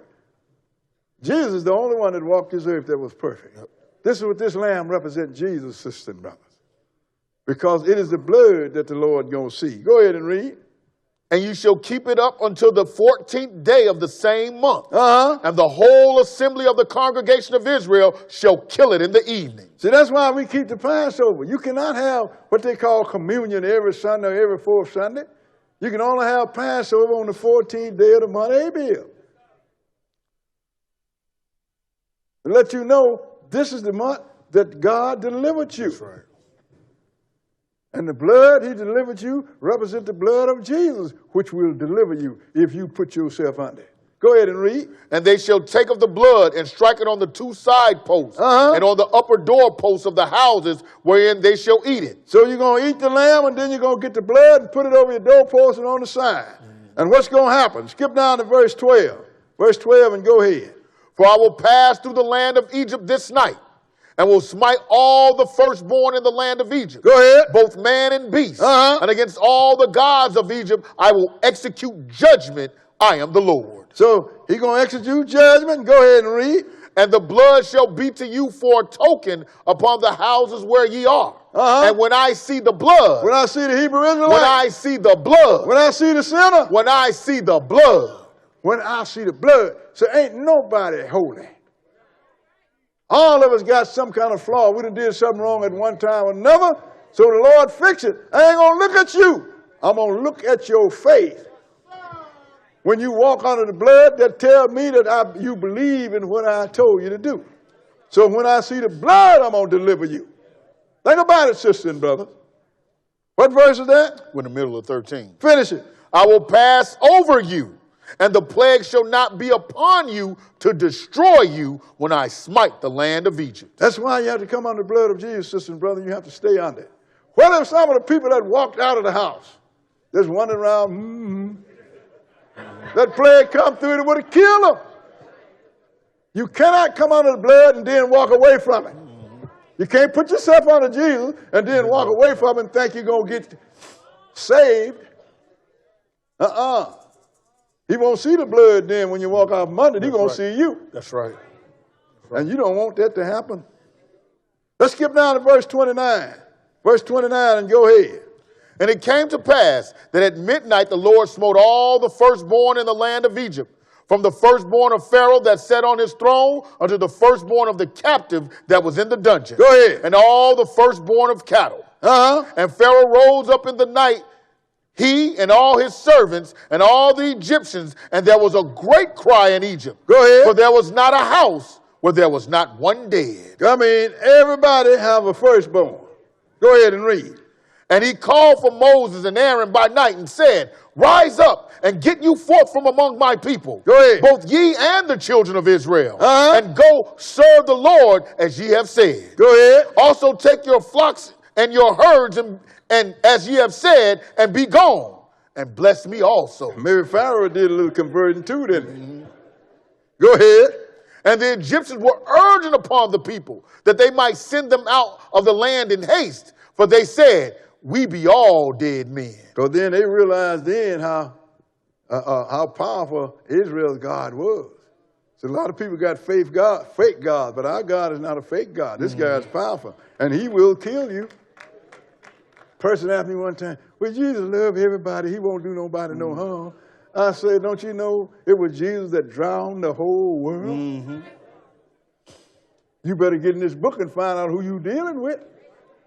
That's who drowned the whole world. Jesus did, not the Father. But then that's another lesson. Skip down to verse 37 and go ahead. And the children of Israel journeyed from Ramesses to Sukkot, about 600,000 on foot that were men beside children. Go ahead. And a mixed multitude went up also with them, and flocks and herds, even very much cattle. So it was a mixed multitude, because a lot of people saw the power of Israel's God. They wanted to be with Israel's people. Skip down to verse 40 and read it. Now the sojourning of the children of Israel who dwelt in Egypt was 430 years.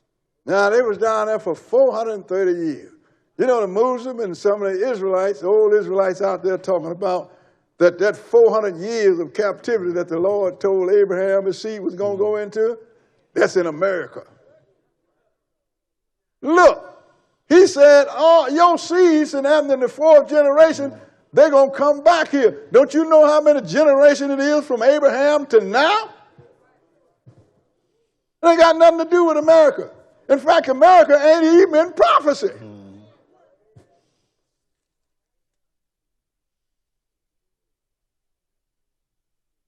That 430 years, where did they go? They go back to the land that God had gave Abraham, which is the land of Canaan. And he said they're going to come back in the fourth generation. So now, when they left the land of Ham. Let's go in the 105th chapter of Psalms. Psalm 105. See, we letting the Bible speak to you. Ain't nobody going to leave here and say, well, Bush said. We all read. There's something here you don't agree with, then you're not disagreeing with me. You're disagreeing with what's written in this book. That's why I can't understand why a lot of brothers and some sisters run out them where, I don't like the way Bowie teach. He said, I read. It's all that simple. I got better sense than to add or take anything from this book. I read that too.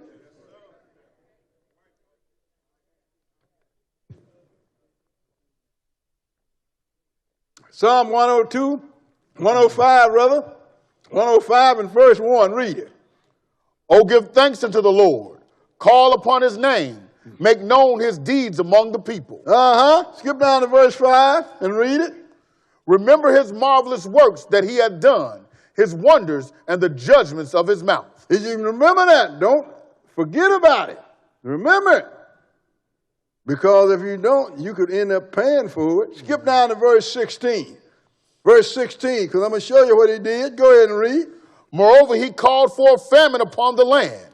He brake the whole staff of bread. Go ahead. He sent a man before them, even Joseph, who was sold for a servant. So we read about that, didn't we? He brought Joseph down there, and then there was a famine in the land. Go ahead and read. Whose feet they hurt with fetters. Yes. He was laid in iron. And they had him in iron until they released him.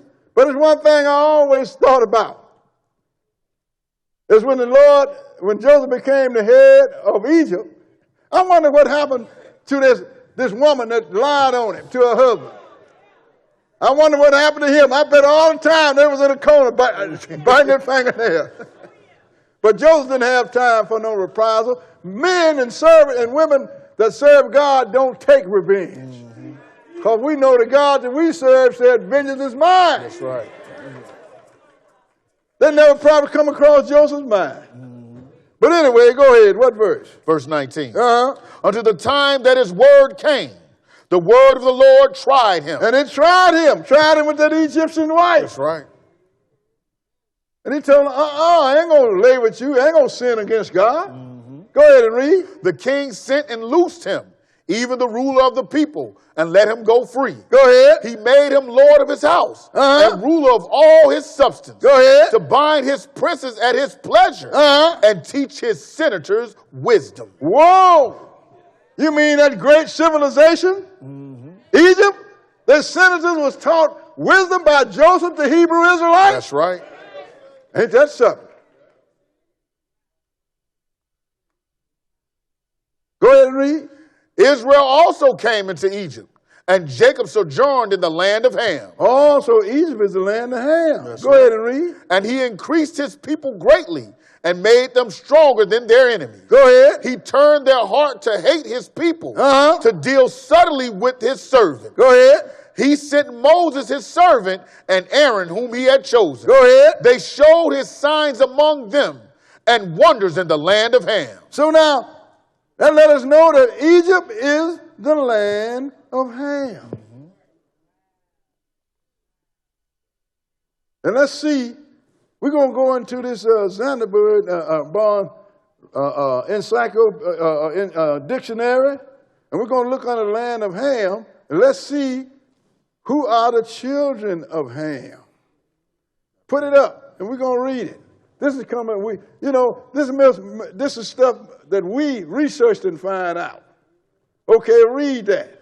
Ham, the youngest son of Noah, born probably about 96 years before the flood, and one of 8 persons to live through the flood. He became the progenitor of the dark races, not the Negroes. Oh, Negro, that's you, ain't it?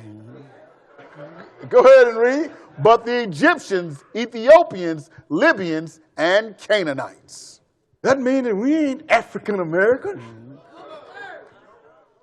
We are Hebrew Israelite Americans. We didn't come out of Ham.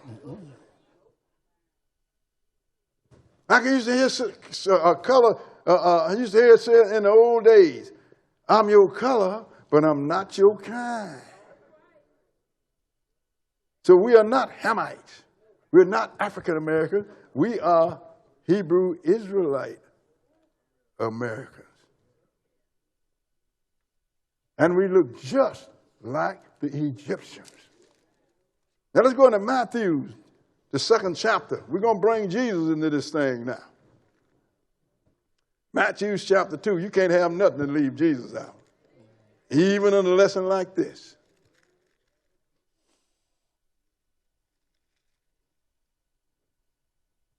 But we have to be basic like this because the whole world have made somebody else us and have made us Hamites. We're not Hamites. That's what that that's what that dictionary lets you know. We are not Hamites. We're Hebrew Israelites.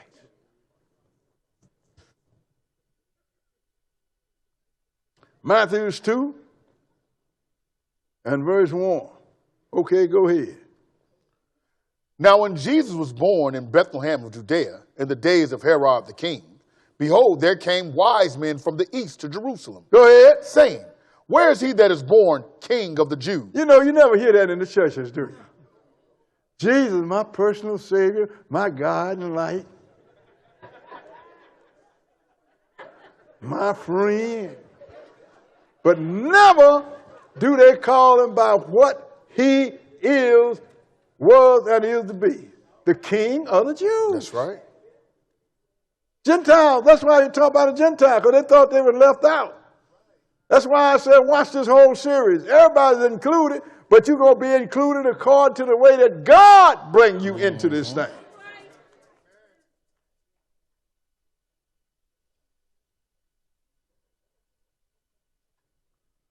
Go ahead and read. For we have seen his star of the east and are come to worship him.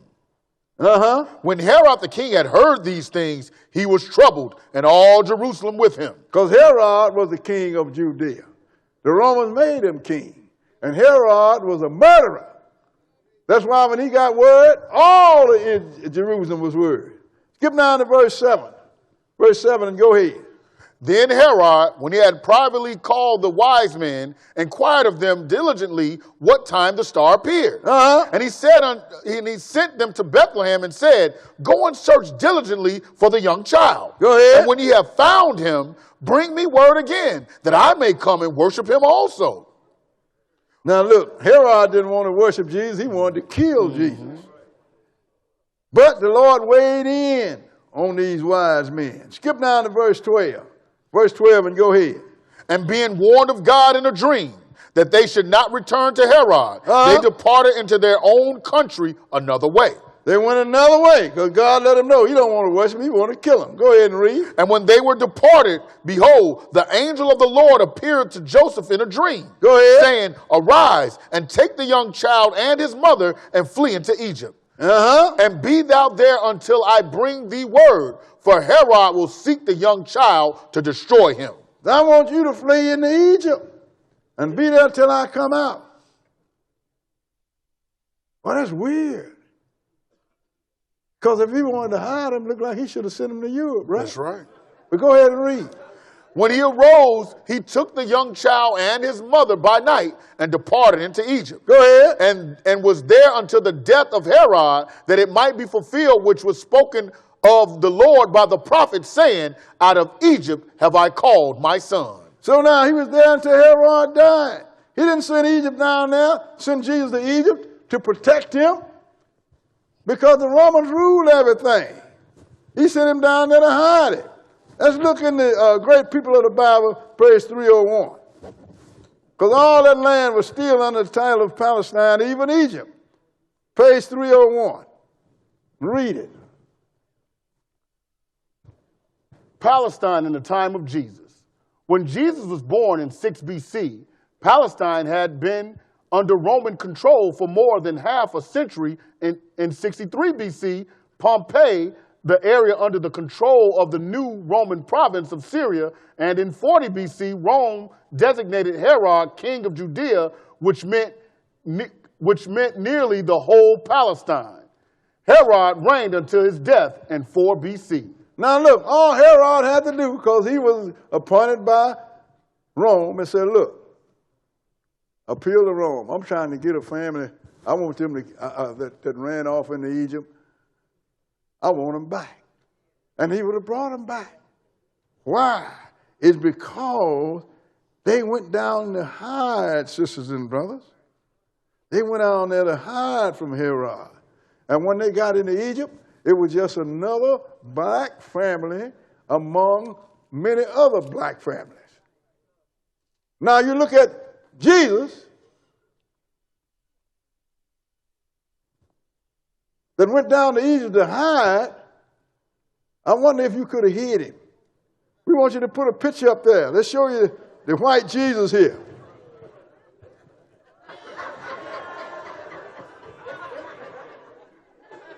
He don't look very hid to me, do it? Herod would have got him when they crossed the border. Big difference, ain't it?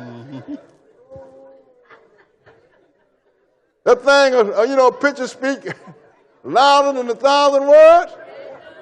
So that's what they would have did. It wouldn't have been, hey, called Egypt. Look, yeah, they in here. They moved in such and such a time. And all they had to do was go down to Egypt, and he wouldn't have had to make no secret search to get him, would he? Boy, you talking about standing out like a sore thumb. So now, just let us know that Israel looked just like the Egyptian.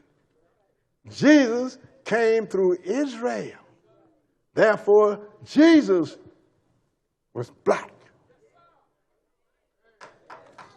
And I want to show you a famous apostle. They always got him up there with a little string of hair in his head. Let's go and look at him. Let's go into Acts, the 21st chapter. Famous apostles, famous to not everybody. Acts 21. I'm just showing you, if you read this book after you have been got some foundation from the Old Testament and look at things the way they were and do a little research, you find out that you have been woefully misinformed. And by the time you get out of this series, you're going to really have something on your head. Like most people say, well, I watched the Black history. You need to watch slavery. You need to watch spiritual death and resurrection. And you sure enough need to watch the priest of God.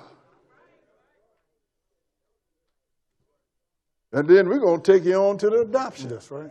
Which everybody on this planet has got to make. 21, and we're going to start reading at verse 37. This is when the Jews were trying to kill Paul, and the Greeks had, and the Romans had to go down there and take him away from the Jews by force. Because we was famous for killing our prophets and our apostles.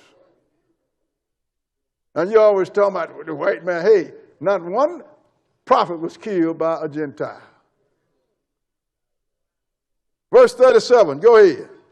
And as Paul was to be led into the castle. Now then went out there, as Paul was to be led into the castle. Go ahead and read. He said unto the chief captain, may I speak unto thee? Who said, canst thou speak Greek?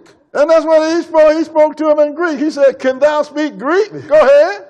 Art not thou that Egyptian, which before these days made us an uproar and led us out into the wilderness 4,000 men that were murderers? Are you not that Egyptian that led out 4,000 men that was murderers? Finish that. But Paul said, I am a man which am a Jew of Tarsus, a city in Cilicia, a citizen of no mean city, and I beseech thee, suffer me to speak unto the people. Why do you think this guy thought Paul was an Egyptian? Because Paul was black. And that told me something else too. You know the fringes? If Paul had been wearing, if fringes was our culture, and Paul had fringes on, he would have known he was a Hebrew Israelite. That's learning something on your way to learning something. He thought Paul was an Egyptian because Paul looked like an Egyptian. But I'm going to tell you something. The Lord did not liken us to the Egyptian. He likened us to Ham's oldest son, the Cushites, the Ethiopians. And let's find out why, sisters and brothers. Let's go into Amos, the 9th chapter. Let's see what God likened us to. Amos chapter 9. I mean, when you look at this Bible, and think about what you've been taught in churches, how can you say you are a servant of God or even a Christian? Amos 9, and we're going to read one verse. Amos 9 and 7. Amos 9 and 7. Okay, read it. Are ye not as children of the Ethiopians unto me, O children of Israel? Saith the Lord.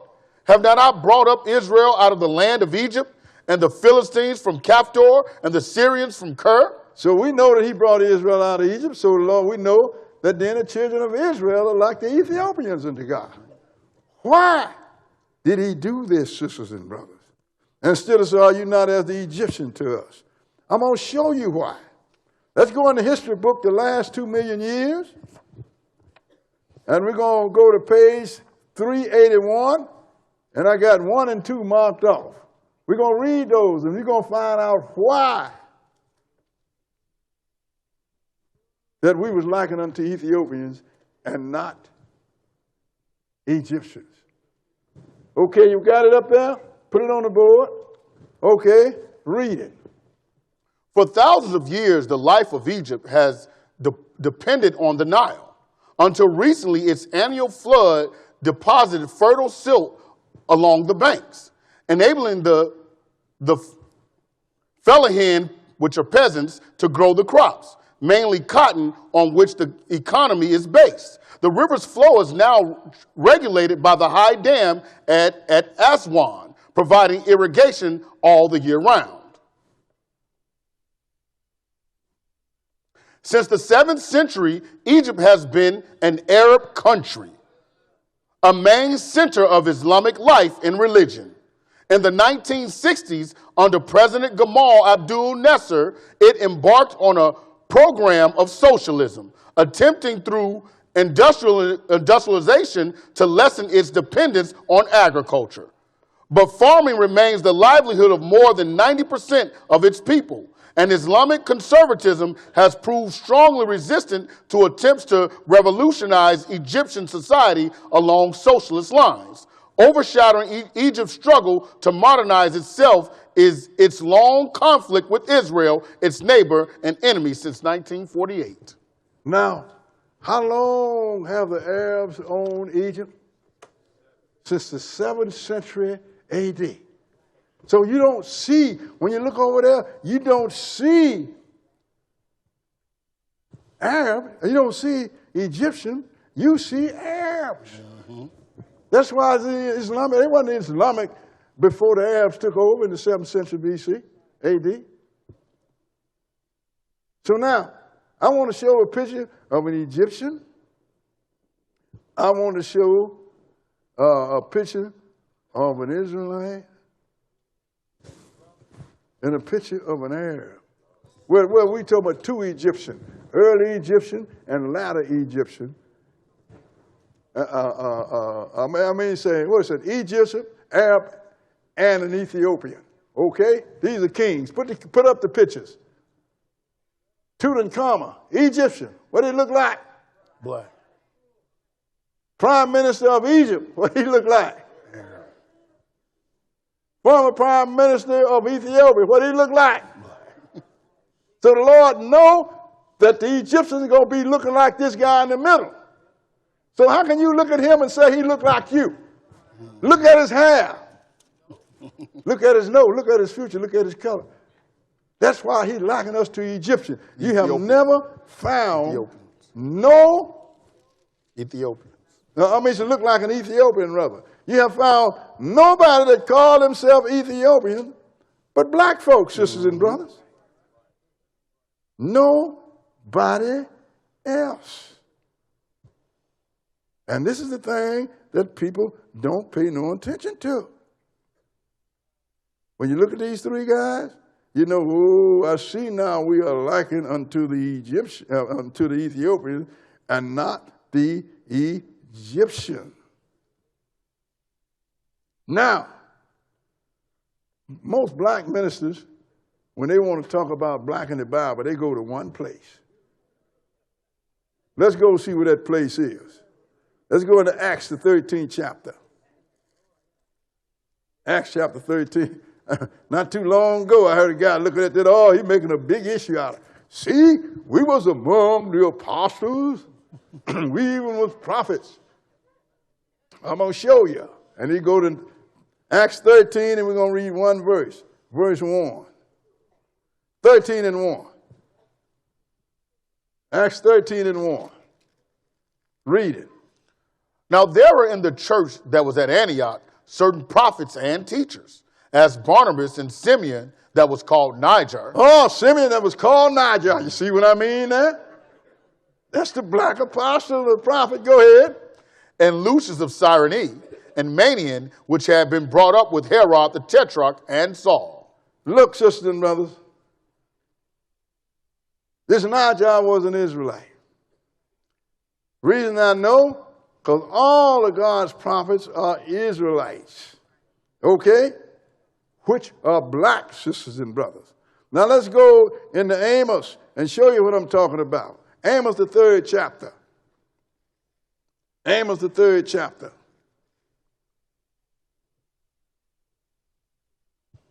And we're going to read verse 1.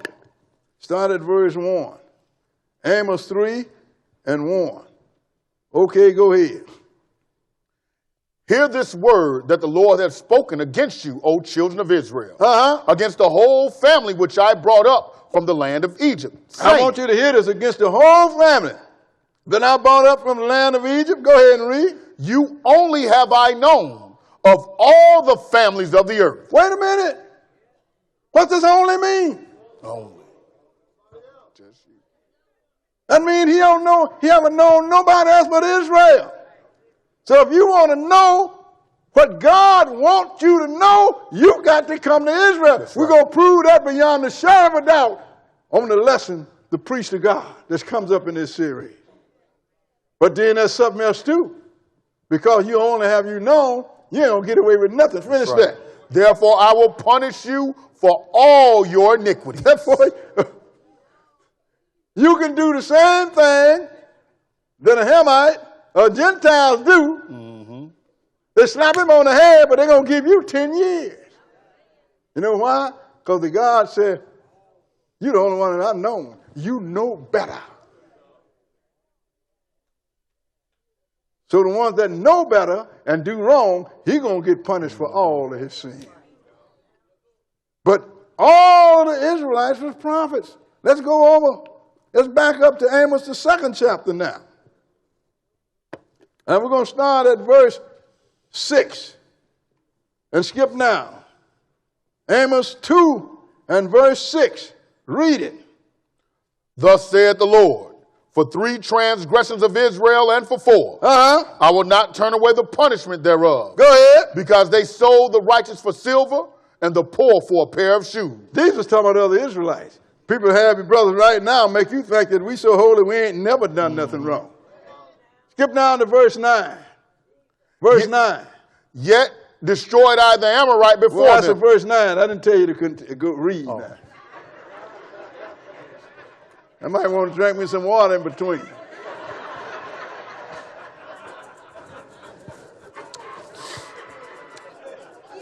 Okay, go ahead. Yet destroyed I the Amorite before them, whose height was like the height of the cedars. Go ahead. And he was strong as the oaks. Yet I destroyed his fruit from above and his roots from beneath. He said, yet I destroyed the Amorites before you. Those are the first people they knocked off when they come off to Egypt. Go ahead and read. Also I brought you up from the land of Egypt and led you 40 years through the wilderness to possess the land of the Amorite. Go ahead. And I raised up of your sons for prophets. I raised up your son among the prophets. I raised up your son for prophets. Go ahead. And of your young men for Nazarites. Is it not even thus, O ye children of Israel, said the Lord? He says, is it not thus, O ye children of Israel, said the Lord? So we're from one, like Samson was a Nazarite. All Nazarites was Israelites. All prophets. I mean, every one of them was Israelites. Even to this day, sisters and brothers, the Lord have not changed. And I'm going to show you something. Israel dealt with Israel only. So if Najah was not an Israelite, if Najah was something different, he was the only black among the Israelites, and he wasn't Israel, they wouldn't have even talked to him. They wouldn't have said nothing to him. Let me show you what I'm talking about. Let's go into Acts, the 11th chapter. We're going to find out something on our way to finding out something. Acts chapter 11.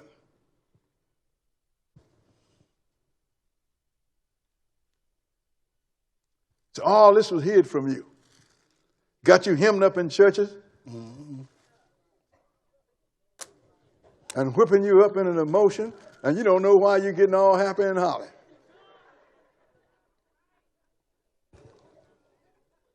That's some scary stuff, sisters and brothers. It's nothing to be funny. That's scary because somebody's got to pay. Acts 11, and we're going to start at verse 19. Acts 11 and verse 19. 11 and 19. Okay, go ahead. Now they which were scattered abroad upon the persecution that arose about Stephen traveled as far as Phoenice and Cyprus and Antioch, preaching the word to none but unto the Jews only. See, after Paul them killed, was that Stephen? Yeah. Stoned him to death. Then the disciples were scattered abroad, teaching the gospel. But they was teaching them to what? To the Jews only. To the Jews only. Go ahead and read. And some of them were men of Cyprus and Cyrene, which, when they were come to Antioch, spake unto the Grecians, preaching the Lord Jesus. So these are talking about the Israelite Greeks. Just like I am a Hebrew Israelite, but I am an American Hebrew Israelite. So the Greeks that they were preaching to only, already told you, was Jews only. They didn't preach to no other people. Skip down to verse 22 and read it. Then tidings of these things came unto the ears of the church which was in Jerusalem. And they sent forth Barnabas that he should go as far as Antioch. Go ahead. They sent him to go as far as Antioch, but Barnabas always believed in Paul when nobody else did. Skip now to verse 25 and go ahead. Then departed Barnabas to Tarsus for to seek Saul. And when he had Saul, which is Paul, okay? Because he was a Benjamite. He was named after the first king of Israel. That's right. Go ahead and read. And when he had found him, he brought him unto Antioch. And it came to pass that a whole year they assembled themselves with the church and taught much people. And the disciples were called Christians first in Antioch. Wait a minute. You got Paul, and they was in Antioch. They were preaching the whole year with him. And the disciple was called Christian first. Where? In Antioch. In Antioch. Don't you know when they was called Christian that there was not one non-Israelite in the church? Think about it. People are going to tell you Hebrew Israelites, you can't be no Christian. We are the original Christian. You didn't bring this to us. We brought it to you. Paul had not been activated as apostle to the Gentiles, sisters and brothers. So Niger was an Israelite. If he was not an Israelite, he wouldn't have been among them, sisters and brothers. Why? For the same reason that the Jews teach to Israelites only. Let me show you what that reason is. Let's go into Matthew, the 10th chapter. See, don't nobody read this kind of stuff to you in church. Because you've been taught by the Gentiles. Tomorrow you're going to have black churches all over the landscape teaching Roman Christianity. Y'all understand me? You are being taught now by the original Christian. I'm teaching you Hebrew Israelite Christianity.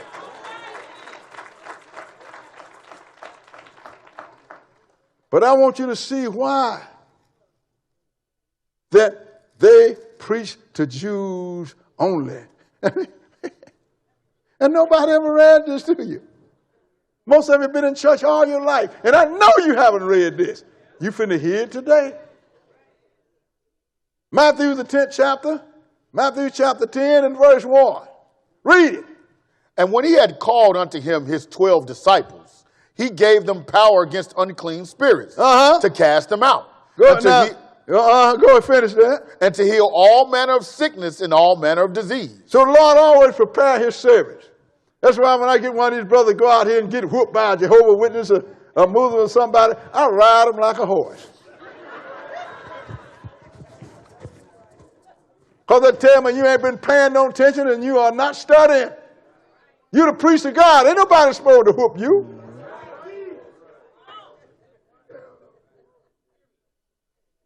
Skip down to verse 5 and continue. These 12 Jesus sent forth and commanded them, saying, Go not into the way of the Gentiles, and into any city of the Samaritans enter ye not. Go not in the way of the Gentiles, In other words, you don't go teaching the white folks or Europeans, and don't go to Samaria. You know why? Because when the Syrians took Samaria out, they brought in other people, Hamites and everybody else. That's why the Jews at that time didn't speak to them, because they knew they wasn't Israelites. That's right. So when Jesus first dispatched his 12 apostles, go not in the way of the Gentiles, and don't go into any Samaritan city. That's right. Where do I want you to go? Go ahead and read. But go rather to the lost sheep of the house of Israel. Jesus said that. You mean Jesus, he sent his apostles to Israelites only? Not Jesus. He loved everybody.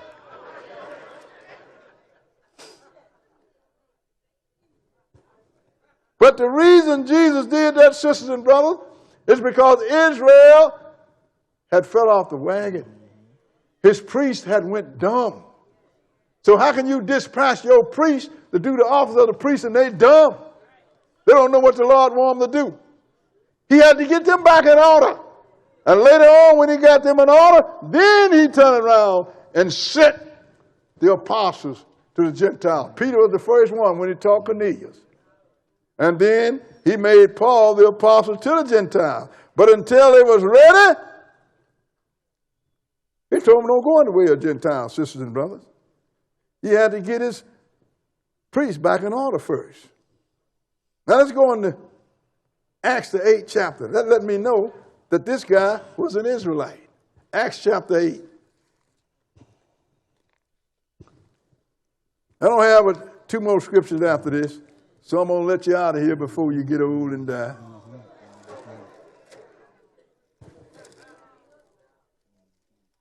But it's bad when you have to use a church service just to show what the people of the Bible look like. Ain't nobody else tell you. Have anybody else told you that the Israelites was black folks? And I'm reading it to you and showing you out the book, ain't it? Showing you pictures, graphics.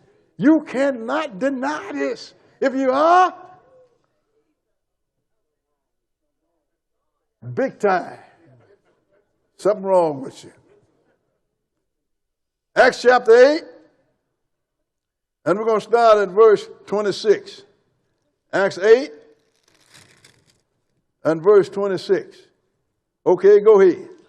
And the angel of the Lord spake unto Philip, saying, Arise, and go toward the south unto the way that goeth down from Jerusalem unto Gaza, which is desert. Now, angel did that. Go ahead and read. And he arose and went, and behold, a man of Ethiopia, an eunuch of great authority under Candace, queen of the Ethiopians. That's why they get that old folklore talking about,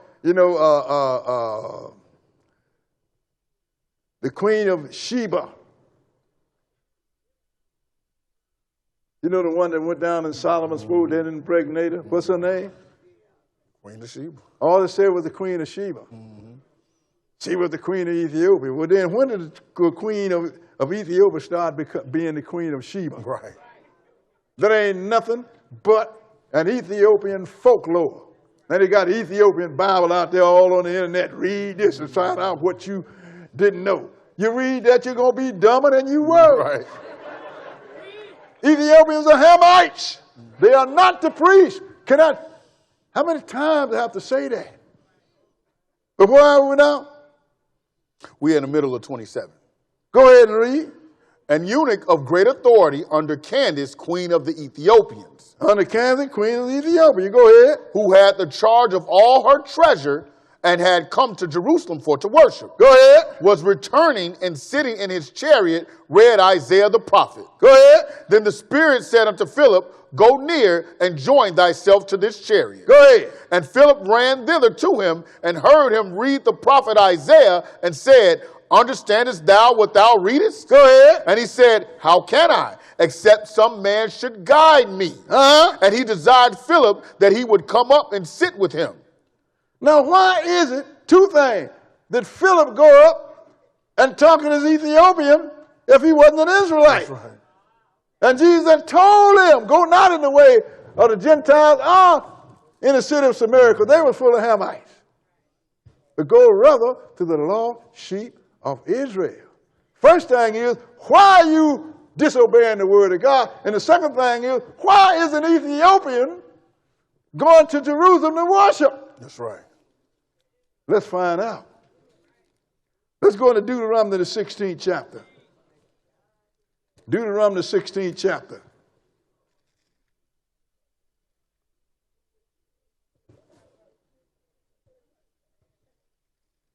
Because I tell you, sisters and brothers, this world is so messed up. That's why the Lord is bringing the great tribulation. He got to whoop this whole creation to get their attention. And they're going to whoop you by the hand of the holiest man on the planet, the Pope. Then that's going to get your attention. How can the Holy Father do this? Have people's head cut off.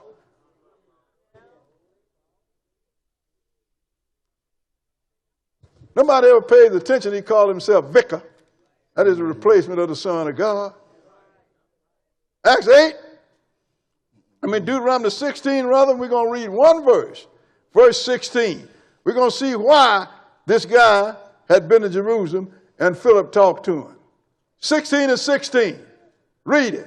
3 times in a year shall all thy males appear before the Lord thy God. 3 times in a year shall all your males appear before the Lord thy God. Go ahead and read. And the place which he shall choose. And the feast of unleavened bread. And in the feast of weeks. And in the feast of tabernacles. And they shall not appear before the Lord empty. Now, that's why that Ethiopian had been to Jerusalem. He was keeping the law. That's why Philip talked to him, because he was a Hebrew Israelite, sisters and brothers. Keeping the law. Put up the picture of the Philosophians. We're going to read a little something there. The Philosophians, which are in Ethiopia. They call philosopher means stranger. That's what the Ethiopians named them, philosopher. Now look at this guy, this philosopher's guy. Read some of that now. Historians see philosophers as possible descendants from Israel's tribe of Dan. What? You a philosopher? You are laughing at us? Are there any white philosophers? That's Jews, you understand? That's when you got this Edomite come over there and say, he was a Jew. That guy was shocked. You? Is there any white Jews? The answer to that is no. Keep reading. That was the way the people of Beta Israel greeted French Semitic scholar Joseph Halevi upon his arrival in Ethiopia in the last century. Jews are black, not white, they said. They said the same to Halevi's student, Jacques Fudovich, who became founder of the American Pro-Philosopher Committee. So the guy that came to worship was a philosopher. He was, remember the Assyrians scattered the 9 tribes all over. But then you had others that were scattered.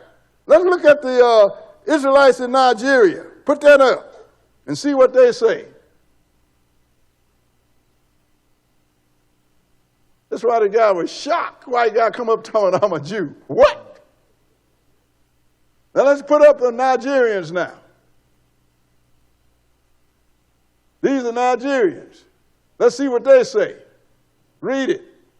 The Nigerian Jewish claim was bolstered several years ago with the discovery in the area of an onyx stone, reportedly bearing the name God in ancient Hebrew.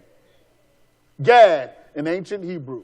They call it Gad. What was the other you didn't read there? Wandering Jew. Wandering Jew. Blow that up a little bit. It's there. I'm looking at it. I know. It's crazy. Wandering Jew. With traditions that echo Jewish ritual, these Nigerians seek official recognition as Jew. We want a rabbit to come here and elevate a Torah, a rabbi. Fix that. We want a rabbi to come here and elevate a Torah, said Harem Chevron Levi. So look, these are Israelites out of the tribe of Gad. Who do they look like? They look like us. You see, sisters and brothers, if we don't tell our story, Who will? You know, look at the word. Pay attention. His story. His story. They have been telling you their story. I'm telling you our story. And our story is in everybody's house. Go to one last place. Let's go to Acts 2, the 2nd chapter. Now, you know what they're teaching? Our teachers being taught by the Gentiles. They're saying Acts, the 2nd chapter, is when the church was originated. This is when the church started. Okay, then.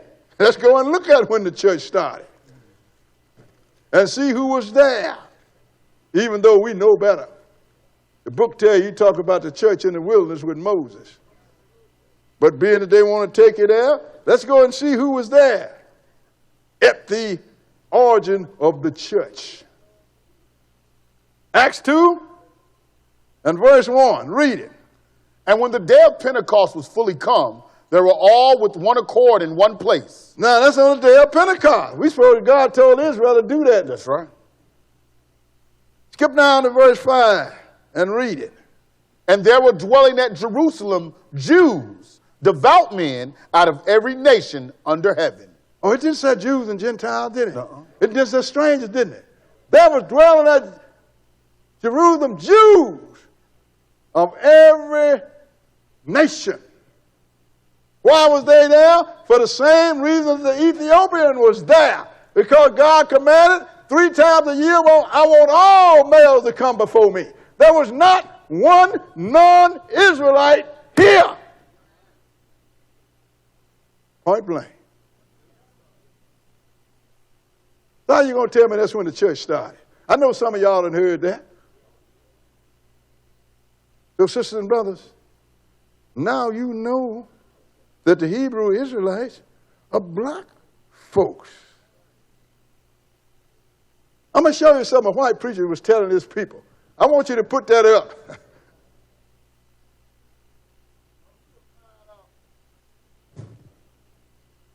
Find out who he was, and I want you to tell him.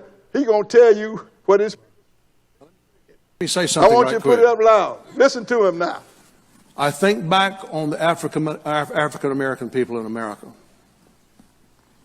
I think how that they were taken against their wills, put in the belly of ships, brought over here, beat, cussed. Many of them died in the guts of those ships, thrown overboard. They were pulled from families over there. You ain't never heard a gut-wrenching song. Do you hear a black person sing one of those old black Negro spirituals? Nobody knows. I can't sing it like that, see, because I hadn't experienced what they be. When you've experienced hell, it comes out of the voice. I said, when you experience hell, it comes out of the voice. If you're one of those people that you got problem with black people or whatever, you better shut your mouth, because they're God's people. You better hear what I'm saying to you. You better shut your white mouth.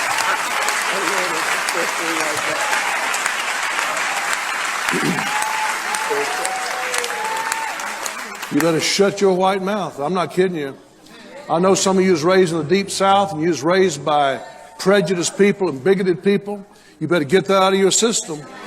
You better get it out of your system. It'll cause you to suffer right along with those masters. It'll cause you to suffer right along with them. These are God's people. And I know that there's wicked in white races and wicked in black races and all that. I'm not justifying none of that stuff. I'm just saying God knows what happened to the black race. He knows how they wound up over here. And God is going to reimburse the black people for all their trouble and all their labor. You watch what I tell you. Watch what I tell you.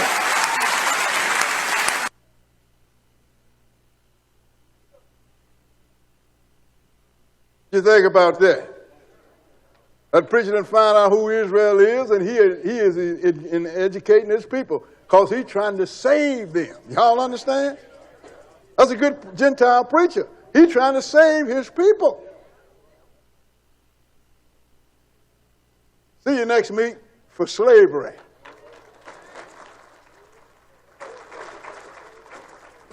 I'll be looking for you, because believe me, sisters and brothers, it get better. Because when we look at slavery, you're going to find out that there ain't nobody else on the planet that this happened to but us. Thank you for your time.